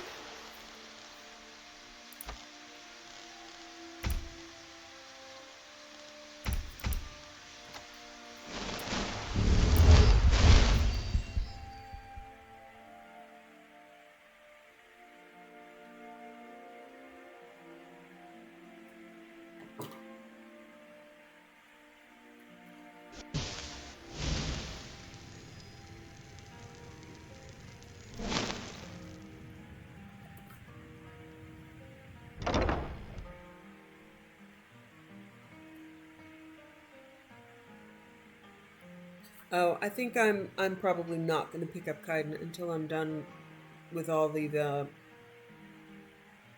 the next 12 jobs for the Thieves Guild because yeah, he's a mess. I'm not going to be able to like scoot upstairs with him in tow, whispering and yelling at me.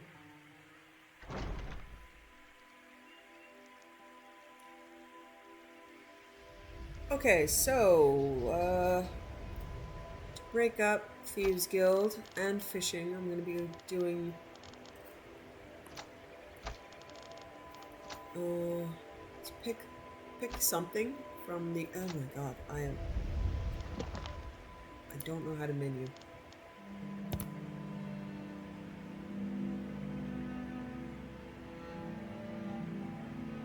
Okay, completionist tracker. So, done all of the stories, all of the cities, all of the factions. Let's start picking dungeons.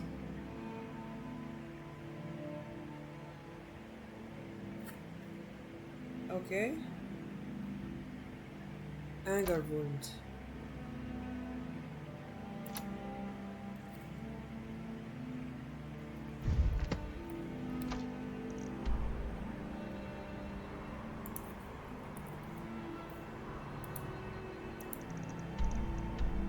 Okay. Well, we'll just start doing dungeons.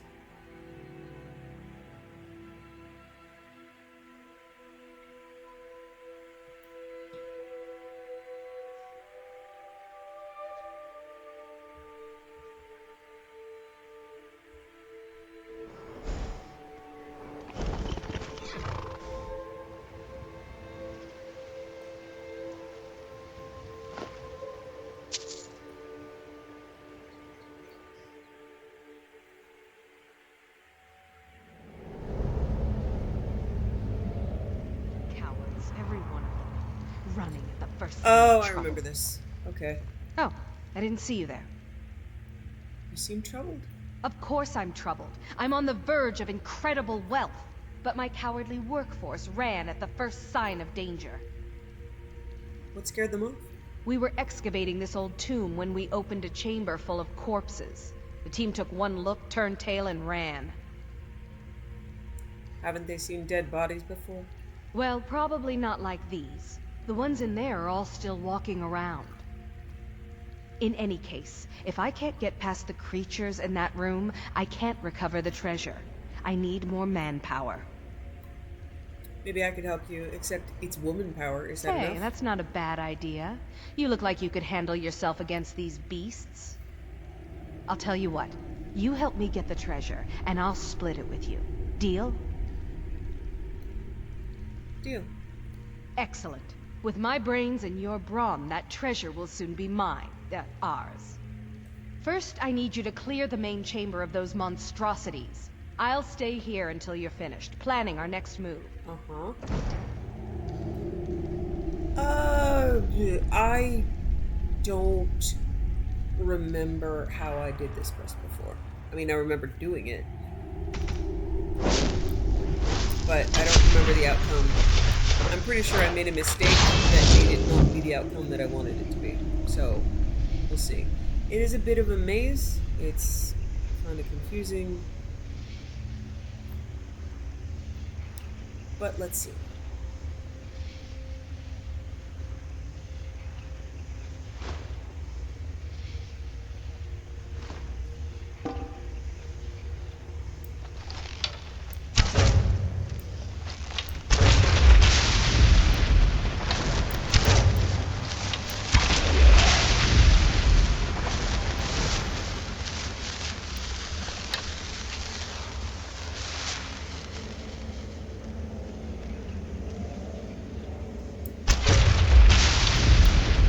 Quest markers in this aren't great. I do remember that.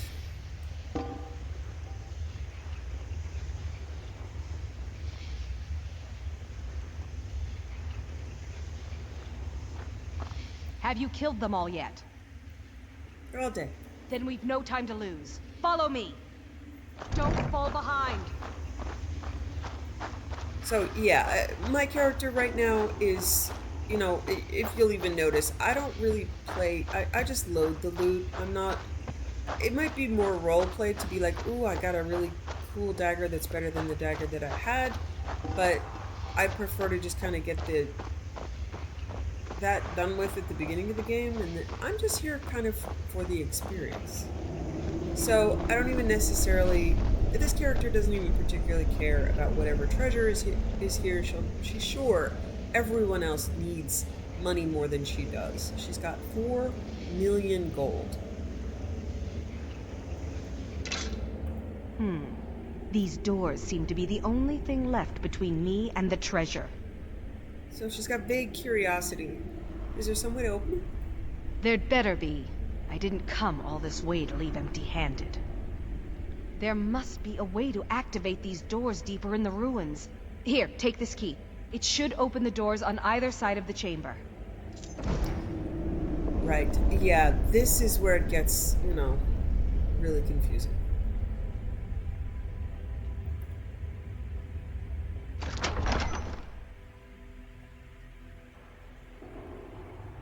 So, you know, the way that I play this game is kind of like Groundhog Day.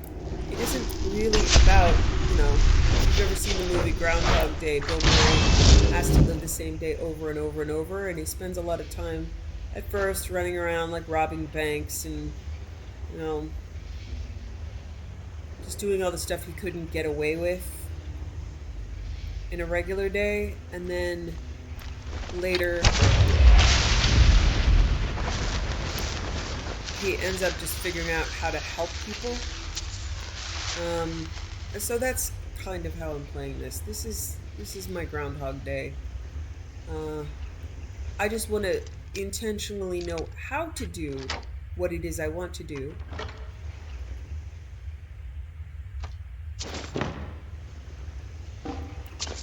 But ultimately, this character is doing completionist, everything. But my other characters will have motivations. My bad guys will be to do as much damage as they possibly can to as many people. I'm thinking that's funny. Or at least lucrative. See what they can get away with. And my other characters want to help people.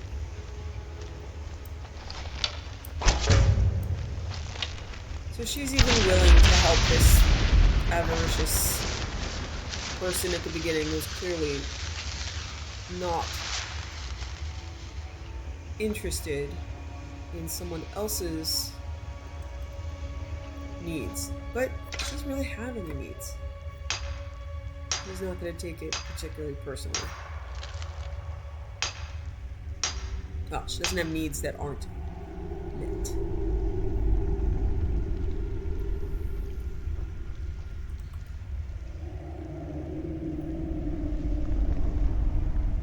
So, yeah, I don't know what I'm doing or where I'm going. And this happened the first time. And there are... So I'm just going to keep going to new places where I haven't killed things, and hopefully the answer will present itself.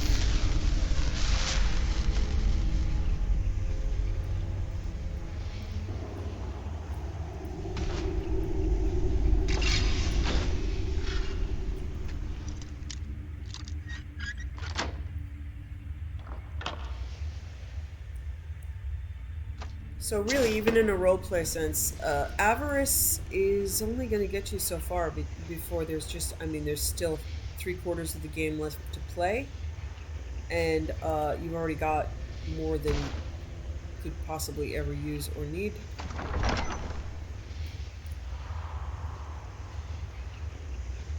I don't know if I open the door or not.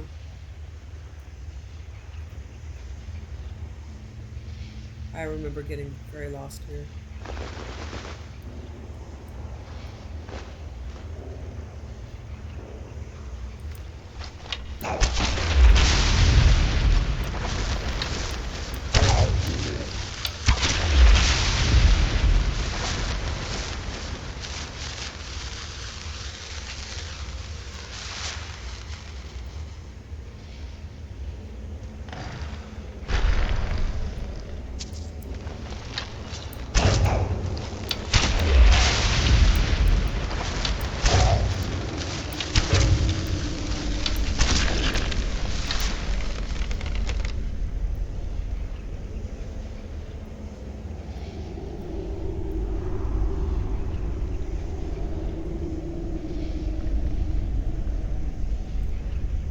I'm just going backwards. I don't know. Let me see. I don't think clairvoyance helps in here, but I'll see. I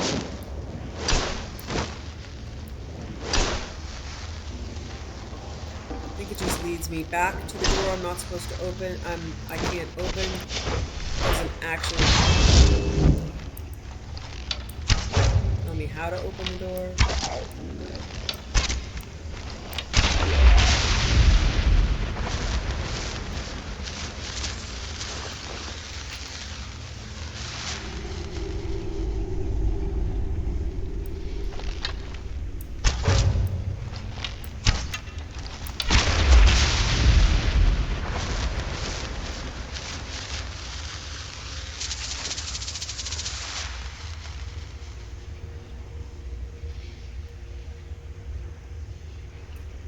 But I am only seeing one quest marker.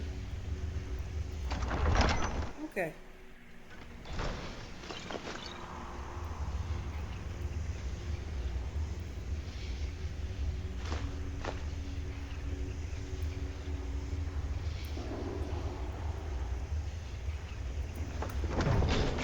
Okay, that's not so bad.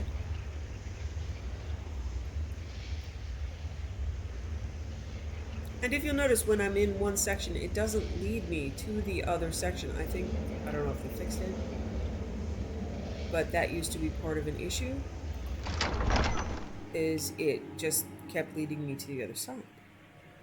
But while I was in there, I only had one quest marker.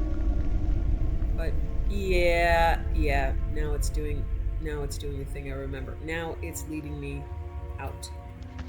Okay, open the other gate. It's sending me out the other way. If I go out through that gate, it'll just send me back. It's frustrating, but let's see if I can figure it out.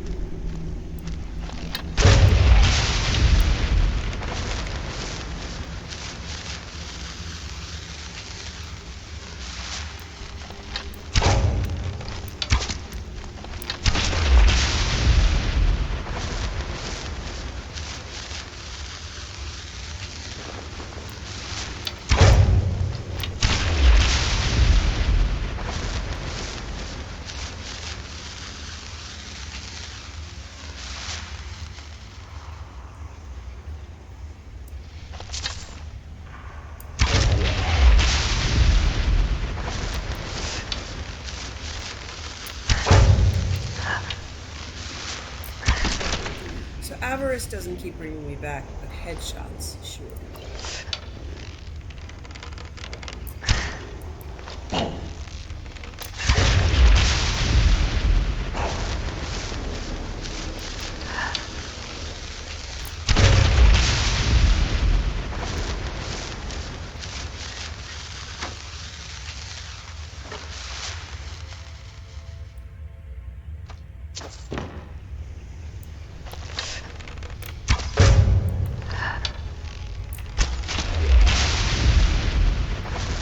So yeah, that is part of like an evil character's dilemma.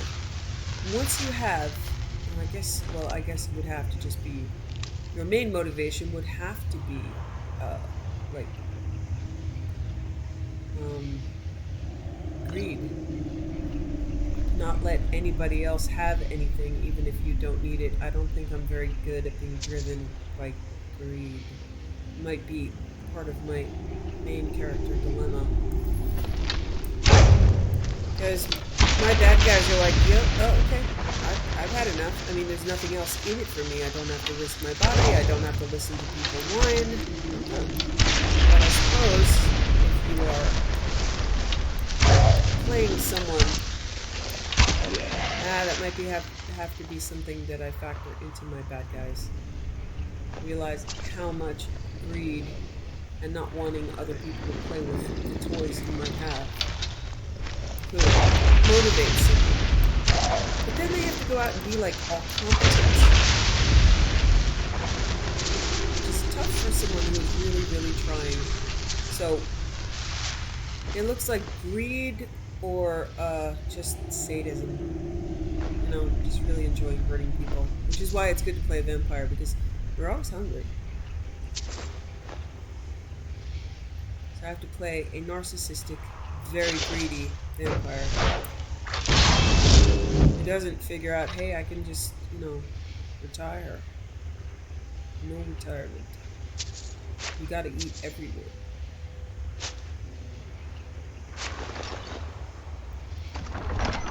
Wraith's wedding dowry. Let's have a look.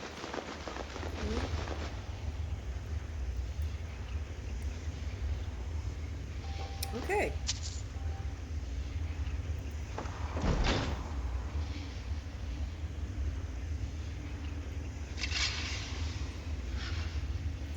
Alright, it wasn't so bad. It's a little confusing, but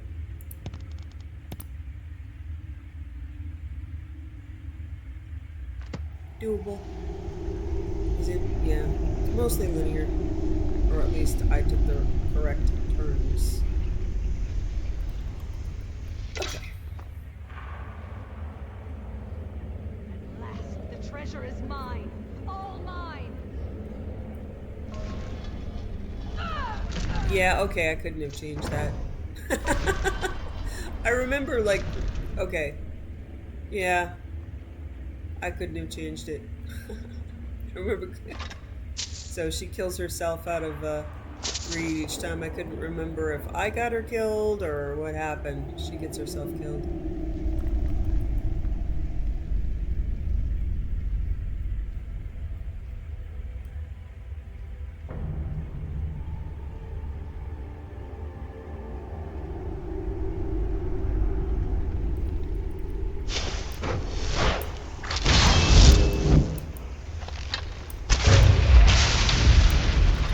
Oh, cool.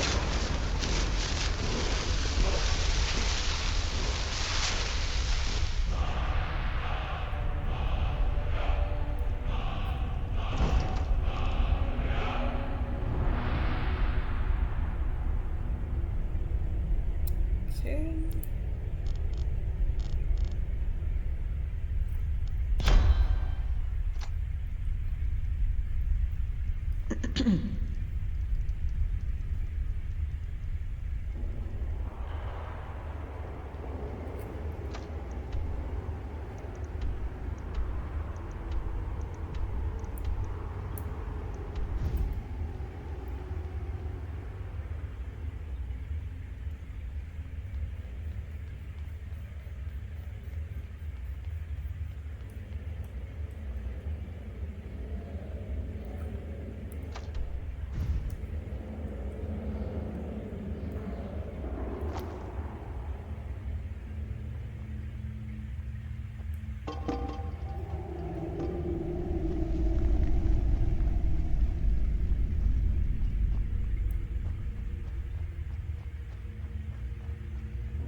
Wraith's Redding Dowry by Votha Mumvort. Yumwort, translated to Amphor. Poets are right. There's something life-changing about being in love, said Kapkanja Grominfang. Something called the Wraith. I haven't wanted to rob anyone or anything in weeks. Why, the other day I saw the door wide open at a wealthy merchant's house, but my mind was fully occupied with what I should wear on my wedding day. You have been out of the right society. You have been out of the right society for very long now, frowned her friend. I don't know what that means.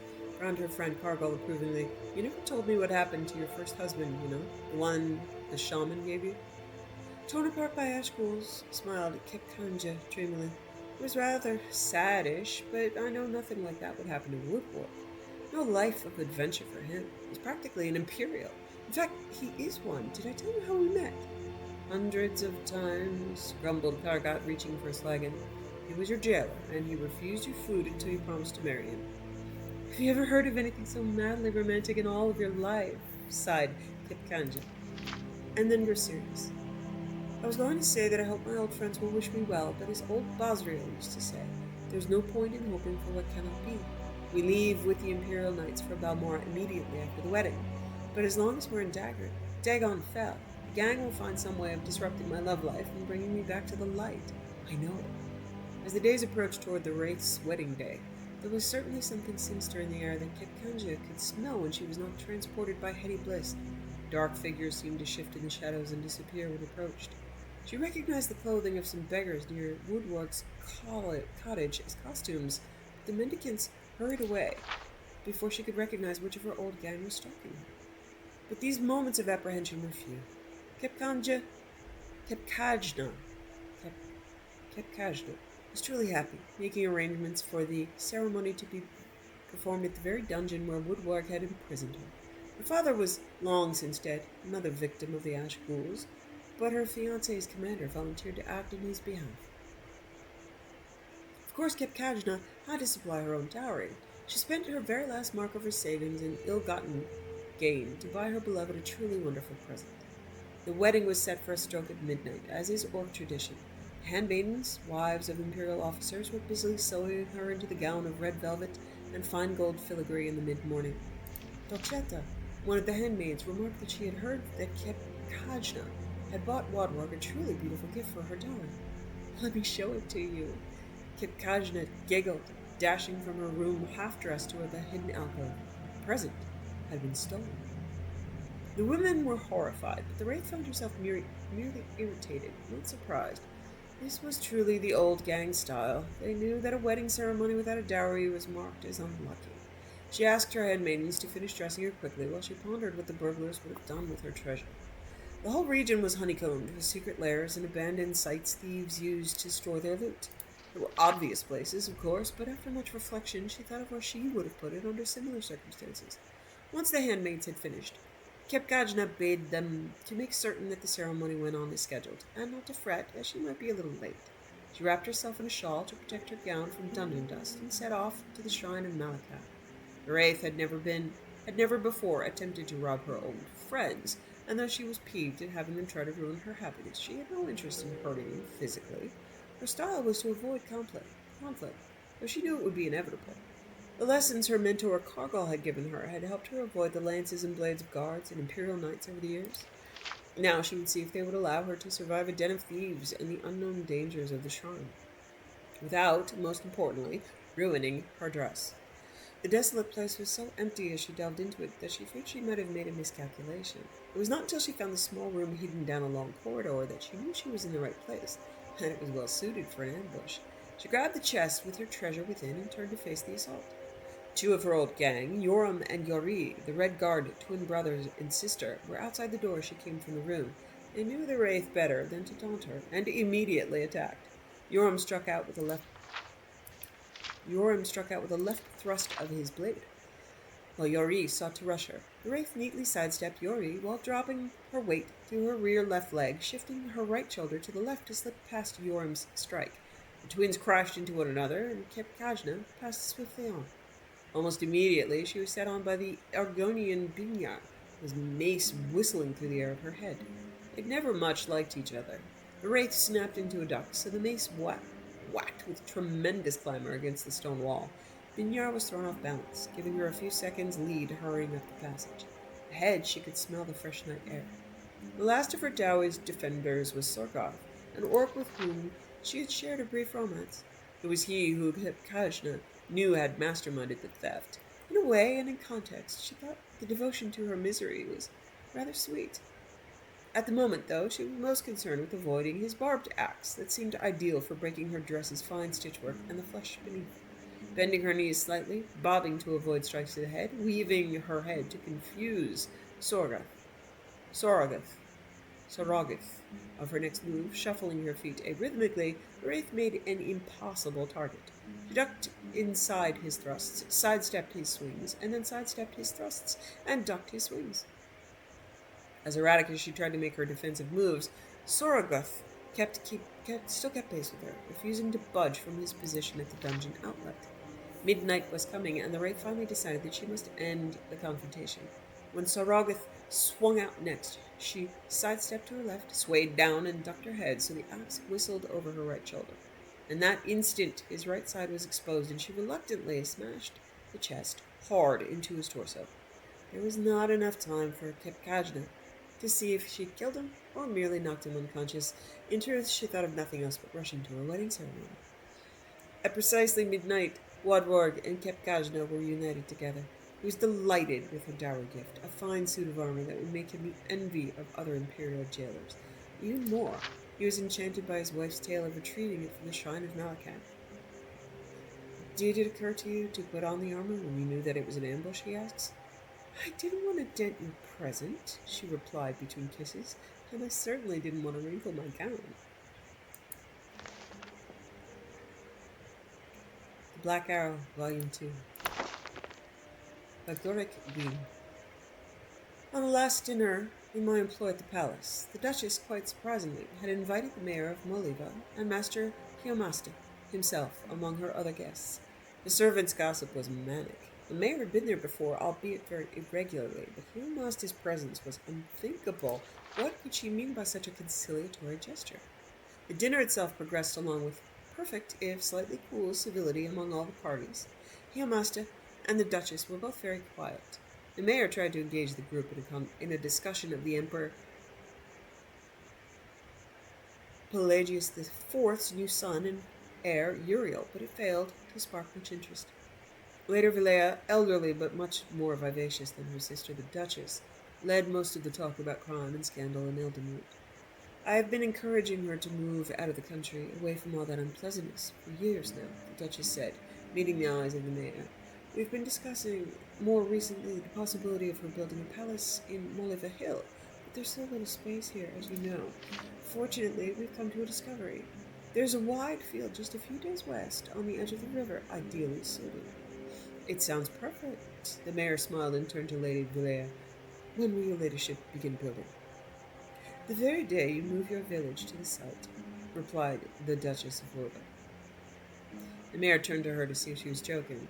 She obviously was not. Think of how much more commerce you could bring to your village if you were close to the river, said Lady Vilea jovially, and Master Humaster's students could have easier access to his fine school. Everyone would benefit. I know it would put my sister's heart to ease if there was less trespassing and poaching on her lands. Lands, not lambs. There is no poaching or trespassing on your lands now, your grace, frowned Her Majesty. You do not own the jungle, nor will you. The villagers may be persuaded to leave. That I don't know, but my school will stay where it is. The dinner party never really recovered happily. Neomasta and the mayor excused themselves, and my services, such as they were not needed in the drawing room where the group went to have their drinks. There was no laughter to be heard through the walls that evening. The next day, even though there was a dinner planned for the evening, I left on my usual walk to Moliva.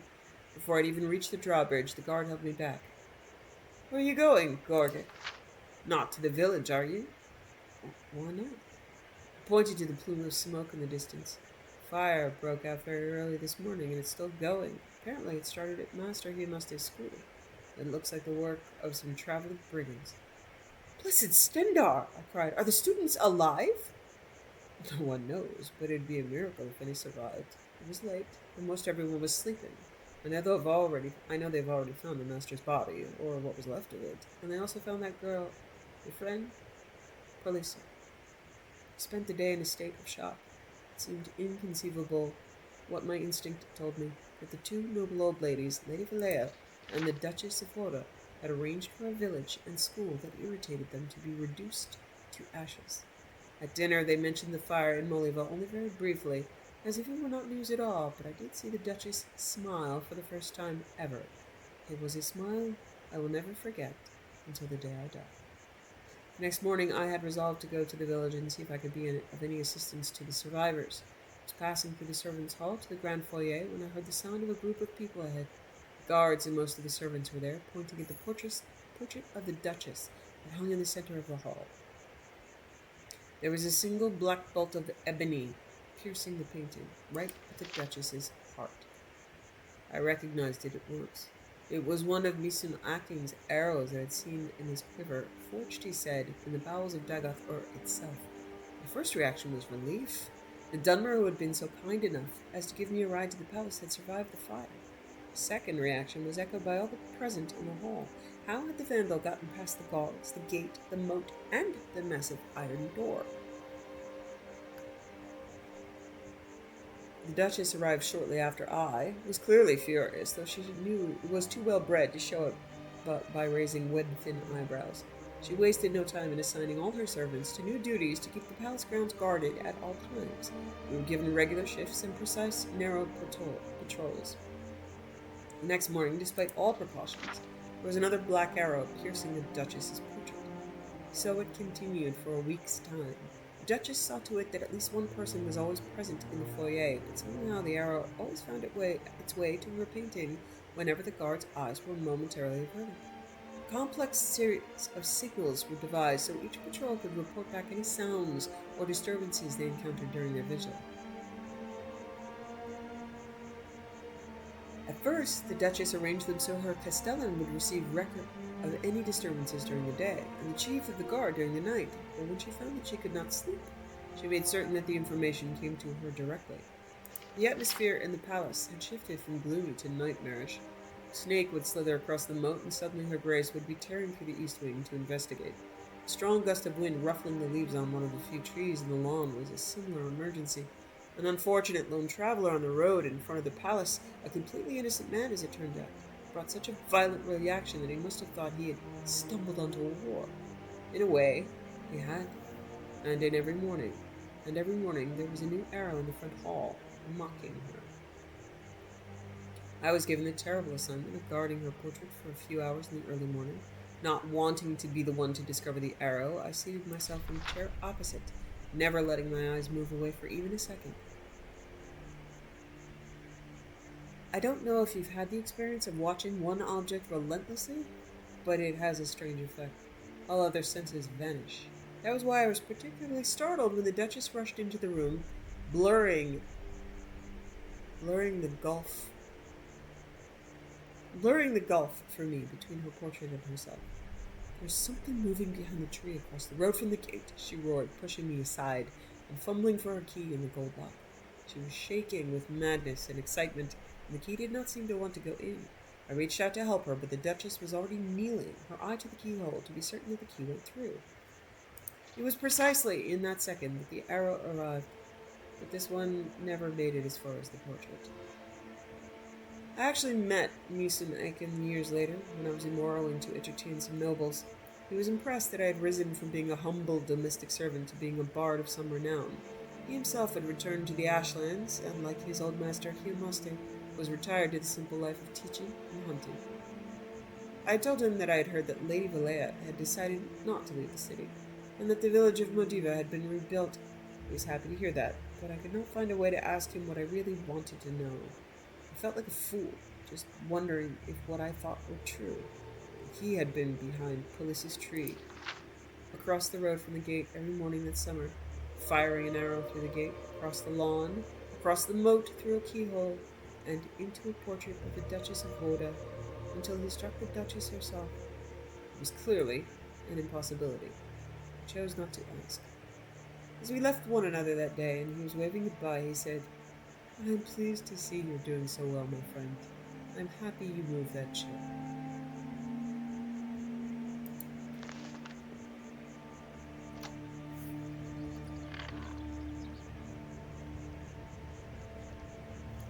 Should be able to sleep here.